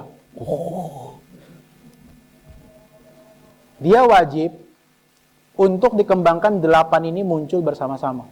Kemarin waktu kita one day mindfulness, lihat bagian apa yang gak kita punya dari 8 itu. Semuanya ada. Tapi kenapa belum mencapai kesucian? Karena dia nyala, kadang-kadang mati. Kadang-kadang nyala, kadang-kadang mati. Dia belum bisa bergerak secara otomatis. Sehingga kita menjadi Buddhis harus dikerahkan dengan usaha kita. Ucapan kita belum oke, kita belajar untuk berucap yang baik. Perbuatan kita belum oke, kita berbuat sesuatu yang lebih baik. Oke? Daya upaya benar kita belum oke, kita berusaha untuk lebih baik. Perhatian penuh dan konsentrasi benar juga oke, kayak gitu. Berat banget yang mencapai kesucian ya. Tapi saya punya berita baik. Berita baiknya, kalau berdasarkan sutta, dia bilang gini, orang yang mencapai tingkat kesucian pertama sebagai Buddhis, kalau dia mau mencapai tingkat kesucian pertama, moralitasnya harus sempurna, tapi konsentrasi dan kebijaksanaan masih setengah. Lega ya? Masih ada harapan. Dia bilang masih setengah. Belum sepenuhnya konsentrasi itu dikembangkan maksimal. Untuk mencapai kesucian, Anda wajib untuk sempurna dalam hal moralitas. Yang bagian pertama ini. Tapi konsentrasi, dia masih kadarnya setengah atau 50%. Kebijaksanaan juga sepenuhnya, belum sepenuhnya sampai 100%, masih 50 atau setengah. Itu untuk mencapai kesucian pertama. Kesucian kedua juga sama, levelnya kayak gitu. Kesucian ketiga, silanya 100%, samadinya 100%, kebijaksanaannya masih 50 atau 75. Kalau arahat yang keempat, tiga-tiganya 100%. Jadi ibu bapak masih punya potensi mencapai tingkat kesucian sampai kedua. Ya, lega, penderitaan berkurang dikit. Cuma, yang sulit itu adalah konsistensinya. Kita mau nggak latihan itu? Kadang on, kadang off, kadang on, kadang off, kadang on, kadang off. Sila sama dipanyanya kayak gitu terus. Ya, tapi dia masih punya potensi. Apakah dia jadi syarat mutlak? Yes, mutlak meskipun nggak 100%. Ya, jadi dia nggak harus mencapai jana yang saya sebutkan tadi sampai jana 4, jana 8, nggak harus. Konsentrasi yang kita punya semampu kita itu sudah cukup. Makanya ibu bapak belajar, kemudian praktek, nanti baru bisa penembusan. Belajar melelahkan, praktek apa lagi? Penembusan kayaknya nanti dulu deh. Oke ya, terima kasih pertanyaannya. Ada lagi? Bagaimana C? Sudah jelas atau masih nyambung? Ya silahkan. Tapi kenapa ketika zaman Sang Buddha, orang gampang banget mencapai kesucian arahat? Meskipun mungkin dia nggak melalui meditasi, mendengarkan khotbah Sang Buddha langsung jadi arahat. Terima kasih. Ya, betul. Ada satu kisahnya, siapa tuh? Bante Sariputta ya. Dia belum jadi biku loh, non-Buddhis itu. Namanya kan Upatissa ya.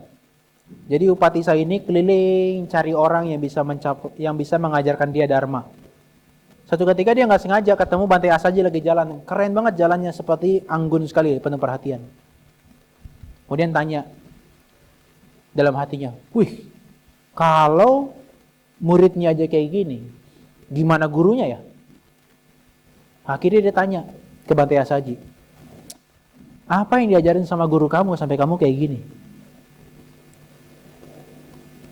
Ya, betul. Bante Asaji bilang, mengucapkan satu bait itu 4 baris. Di bait kedua, Upatissa calon Bante Sariputta ini mencapai kesucian Sotapanna. Bukan Buddhis. Tapi udah punya keyakinan terhadap Buddha. Mau dengar syairnya? Mau dengar syairnya? Ye dhamma hetu pabawang tesang hetu tatagatoaha. Segala sesuatu muncul karena ada sebabnya. Tesang hetu tatagatoaha. Sebabnya sudah dijelaskan oleh Sang Buddha. Udah ada yang mencapai Sotapanna? Belum ya? Saya ulang lagi ya. Ye dhamma hetu pabawang tesang hetu tatagatoaha. Di bait itu stop baru 2 baris, beliaunya mencapai kesucian. Dan diulang lagi kepada Bante Moggallana, calon Bante Moggallana, namanya Kolita. Mencapai level yang sama. Jadi kita berpikir, kok gampang banget mencapai kesucian hanya dengan mendengarkan dharma. Prakteknya kagak. Kemudian tiba-tiba udah mengalami penembusan. No. Di momen dia mendengarkan itu, dia menghadirkan ketenangan, konsentrasi. Konsentrasinya belum 100%, di momen itu kebijaksananya dia muncul. Sila samadhi panyanya muncul bergabung, boom, dia mencapai Sotapanna. Dalam waktu yang singkat. Tapi kok gampang banget masih muda mencapai kesucian? Ibu nggak lihat kehidupan lampaunya kayak apa? Dia udah lewati 2 asangkaya kapa, 100.000 kapa, setengahnya Siddhartha. Setengahnya Siddhartha dalam menyempurnakan paraminya. Kenapa lama banget? Karena dia harus menjadi siswa utama. Bukan 2 asangkaya, tapi 1 asangkaya kapa kalau saya tidak salah. 1 asangkaya kapa, 100.000 kapa. 1 asangkaya kapa tuh gini. Ibu bapak tahu umur manusia sekarang berapa? Rata-rata? 75, 74. Setiap 100 tahun, berkurang 1. Ada masa di mana manusia umurnya tinggal 5 tahun sampai 10 tahun. Terendahnya 5 sampai 10 tahun. Dan sudah di situ ada titik balik, moral manusia nanti makin bagus, usianya makin meningkat jauh.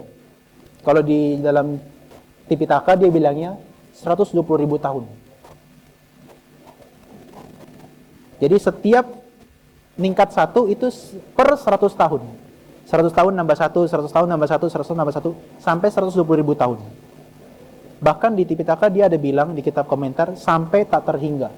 Saya nggak tahu tak terhingganya berapa. Nah proses dari rendah sampai ke puncak, itu dibilang 1 asangkaya kapa. Berapa kali tuh kelahiran yang kita peroleh. Dan kemudian kita dengan entengnya bilang, kok dia masih muda gampang mencapai kesucian? Di belakangnya kalau di trace back, dia sudah melakukan itu sepanjang kehidupannya sebelum yang lalu-lalu. Jadi Siddhartha itu bahkan, kan dia kan menyempurnakan paraminya kan 4 asangkaya kapa dan 100.000 kapa. Saat dia bertekad di depan Buddha Dipangkara itu, Buddha Dipangkara bilang, sebetulnya Siddhartha yang menjadi petapa di momen itu, dia bisa langsung mencapai kesucian arahat. Tapi hanya karena dia ingin menjadi Buddha, Dia harus menunda sampai 4 asang kayak kapa.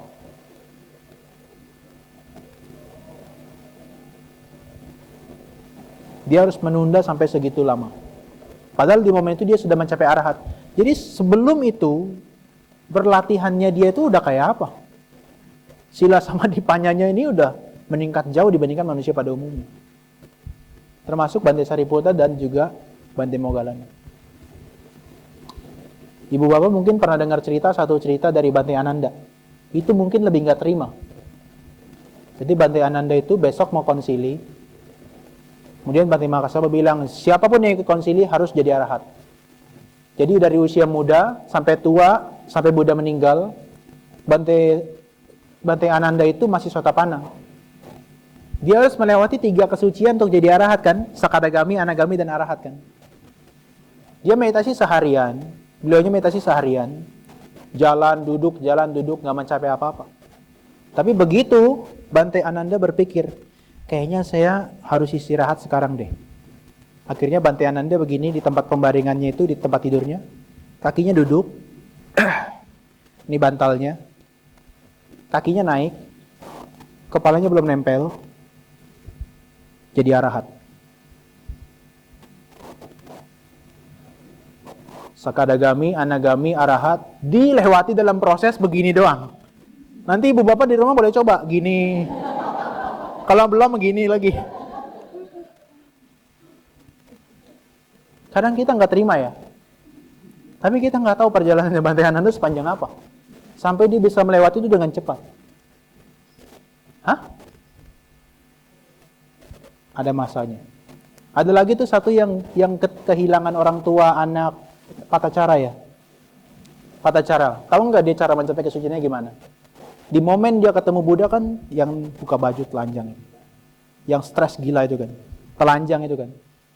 Kemudian Buddha cuma bilang, jangan khawatir, kembalikan perhatianmu, kamu aman di sini. Wow. Jadi waras lagi dia. Jadi bikuni. Kemudian tahu nggak dia ngapain? Dia mau cuci kaki, mau tidur malamnya. Dia mau cuci kaki di sungai, kemudian dia lihat air sungai itu arusnya ada yang tenggelam baru dekat, ada yang menengah, ada yang jauh. Kemudian dia renungkan, oh keluarga saya meninggal kemarin, ada yang masih muda, ada yang sudah usia lanjut, ada yang baru jadi suami saya sudah meninggal. Setelah itu dia mau tidur. Di momen dia mau tidur, dia tiup tuh lampu minyaknya yang zaman dulu kan lampu minyak ya. Begitu ditiup, jadi arahat.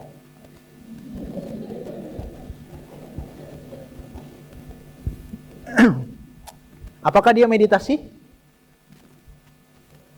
Nggak kelihatan kan meditasinya, tapi dia jadi arahat. Ibu bapak pasti nggak terima. Nanti pas pulang, selain tadi badannya gini, lampu minyaknya ditiupin, Nanti suami atau istrinya bilang, kamu kenapa? Tadi Johan suruh.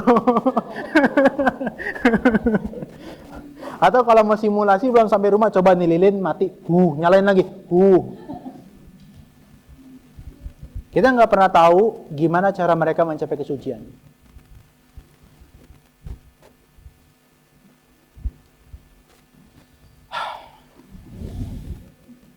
Jangan-jangan saya lagi arahat lagi ya. Kalau gitu nanti sampai rumah. Tapi tetap bagaimanapun dia melewati proses seperti meditasi Buddhis yang tadi saya jelaskan.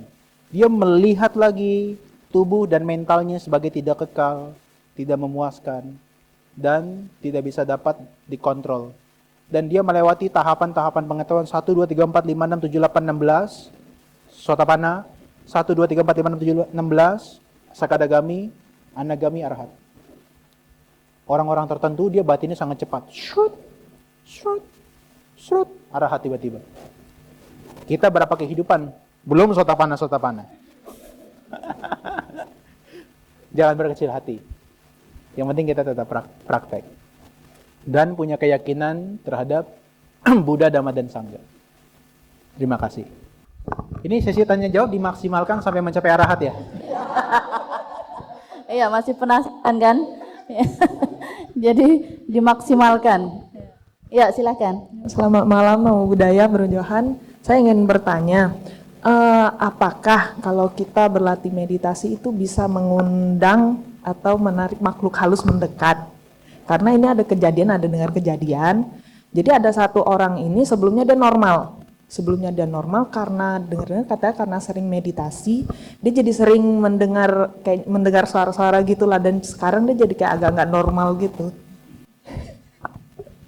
Sehingga jadi kan kita jadi kayak agak ragu atau jadi menimbulkan ketakutan kan untuk kita untuk meditasi. Terima kasih. Ibu bapak tahu nggak di Indonesia ini? Serius ini data penelitian riset terbaru di Indonesia ini kan baru-baru kan Menteri Kesehatan kan baru tampilkan kesehatan mental ini menjadi masalah utama. Tapi sebenarnya jauh daripada waktu dia mengungkapkan itu. Di Indonesia ini adalah tingkat skizofrenia tertinggi.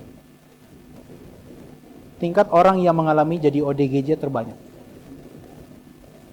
Artinya, ada potensi di antara orang-orang di Indonesia banyak yang berhalusinasi. Banyak yang berhalusinasi. Saya nggak bilang semua, tapi mostly, hampir semua daripada itu yang bilang, kayaknya saya bisa lihat hantu di sana deh. Itu udah tanda-tanda awal skizofrenia kalau menurut psikiater. Karena dia udah mulai bisa bicara sendiri. Dia mulai lihat sesuatu yang orang lain gak lihat. Dia mulai bisa rasakan orang lainnya gak bisa rasakan. Dia bisa dengar yang orang lain gak bisa dengar. Bagi psikiater itu dianggap sebagai gangguan mental. Skizofrenia tertinggi di Indonesia. Kenapa? Karena Indonesia senang dengan hal-hal yang mistis dan tahayul. Ya. Dan kebanyakan yang cerita orang-orang, wah, jangan meditasi loh ya. Nanti meditasi kamu kerasukan.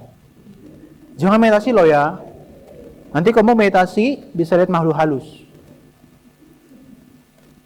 Ini capek banget habis ikut kelas 4 kali diracuni sama kayak ginian lagi ya. Abaikan. Yes, betul. Ibu bapak lihat tadi si bongkahan es. Ibu tadi lihat bongkahan es tadi. 90% itu adalah subconscious. Sesuatu yang tidak dia lihat dalam kehidupan sehari-hari bahkan. Sehingga orang ini begitu dia berenang masuk ke dalam subconscious, dia seperti bermeditasi, fokus pada satu objek. Sampah-sampah pikiran itu seperti naik ke atas. Naik ke atas. Kadang-kadang, saking itu seperti kesannya kuat dan nyata, dia anggap itu sebagai realita. Diri-diri dia di masa lalu, masa kecil, mungkin dia pernah dipukul sama mamanya atau papanya, sakit sekali, dan terkesan kuat begitu dia mengingat itu. Sehingga begitu muncul ingatannya tentang ketika kecil dipukul, seperti si anak kecil itu betul-betul hadir di depan dia. Dan dia seperti berbicara satu sama lain. Itu tanda skizofrenia. Why? Karena dia meditasi tidak dengan kebijaksanaan. Harusnya apa? Apapun yang bukan objek, abaikan. Apapun yang muncul dominan, amati 3-4 kali. Dia enggak. Diamati sampai dia hilang. Terus-menerus diikutin ceritanya. Lama-lama, kondisi saat ini, dia sudah enggak sadari lagi.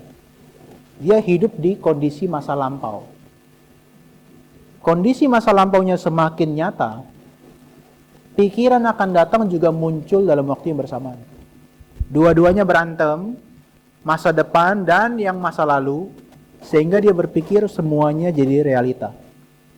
Akhirnya dia mulai melihat ada makhluk halus, ada makhluk yang menyeramkan, dan lain-lain yang tadinya hanya sifatnya halusinasi, dia jadi nyata. Saya kemarin ada lihat satu laporan berita, ini riset penelitian, orang ini mengorbankan dirinya. Jadi dia kena skizofrenia, halusinasi. Kemudian dia capek minum obat. Dia mau bertekad, saya akan buat laporan perkembangan diri saya kalau saya nggak minum obat. Dia jago gambar. Jadi setiap kali dia melihat persepsi tentang dirinya, bagaimana dirinya, dia gambarkan. Jadi di hari pertama dia nggak minum obat, dia mulai gambarkan dirinya dan ada mulut di luar daripada dirinya. Ada satu mulut. 2 minggu kemudian dia gambarkan lagi, setelah dia nggak minum obat itu, yang antidepresan itu, dia nggak minum obat lagi, dia mulai melihat ada wajah 3 di luar daripada dirinya. Oke? Dia nggak minum obat lagi, 2 minggu lagi dia gambar lagi. Dia mulai bisa melihat di balik pintu ada makhluk yang menyeramkan, dan di bagian wajahnya dia sudah mulai hancur berantakan. Agak matanya hilang, mulutnya sudah pisah ke bagian hidungnya. Sampai di tahap yang keempat, dia menggambarkan dirinya itu seperti warna-warni yang udah nggak beraturan. Setelah itu dia bunuh diri.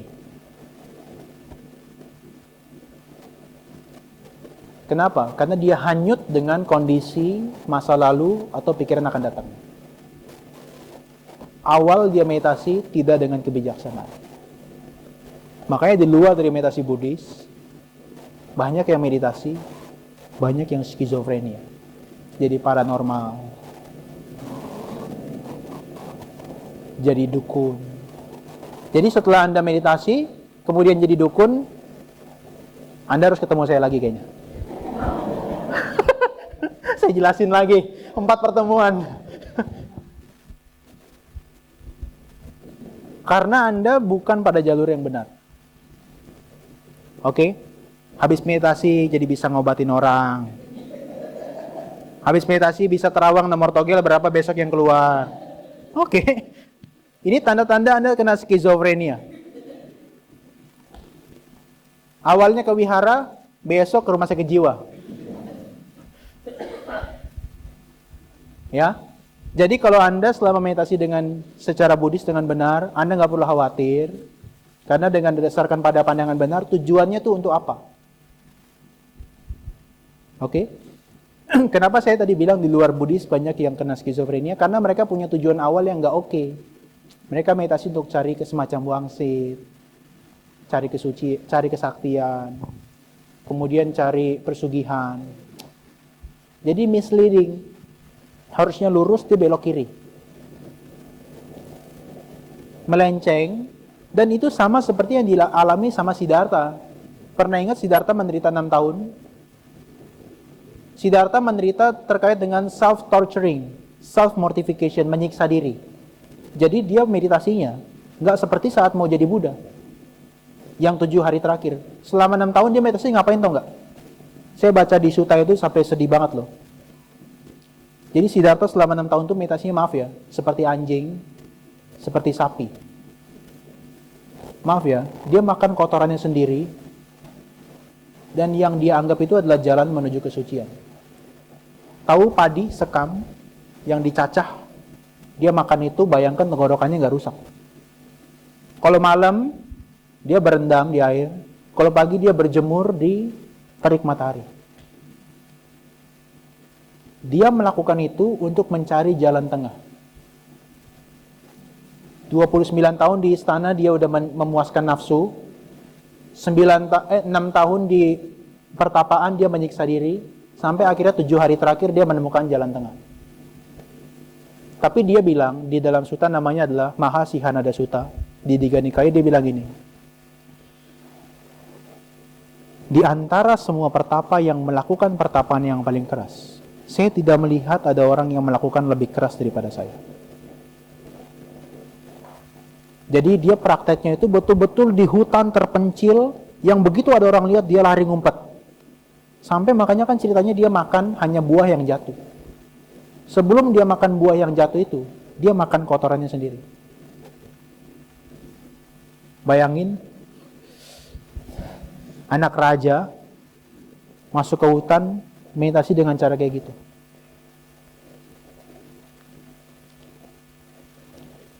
Itu juga termasuk salah satu skizofrenia.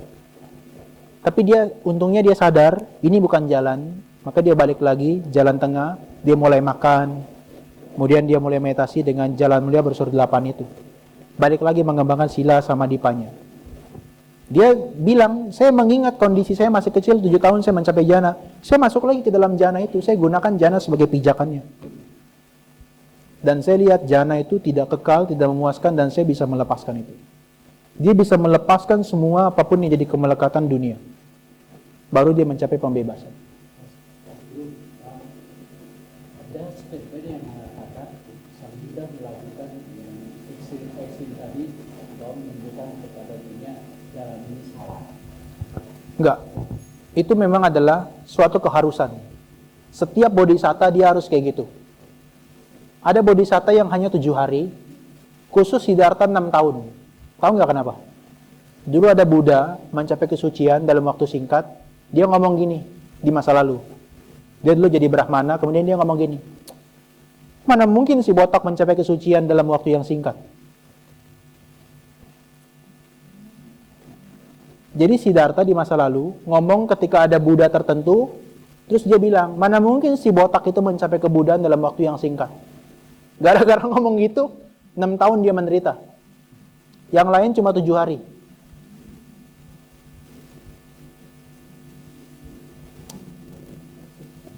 Langsung bikin status di WhatsApp ya, karma is real. Mengerikan loh itu. Makanya kalau misalnya kita meditasi nggak cara yang benar, bisa potensi kayak gitu. Kalau Bante Utama tuh sering cerita kayaknya tuh kadang-kadang seperti ada warna abu-abu di sini tuh diikutin terus. Lama-lama dia seperti masuk lorong dan dia nggak bisa balik lagi. Saya nggak tahu sih kayak gitu-gitu, saya nggak pelajari. Saya pelajarinya hanyalah abaikan, amati. The simple way. Oke. Sebelumnya terima kasih kepada Mas Bro Abhisarano Johan yang telah menyampaikan materi dari empat kali pertemuan. Ya, semoga bermanfaat untuk umat Buddha khususnya di Wihara Jaya Manggala.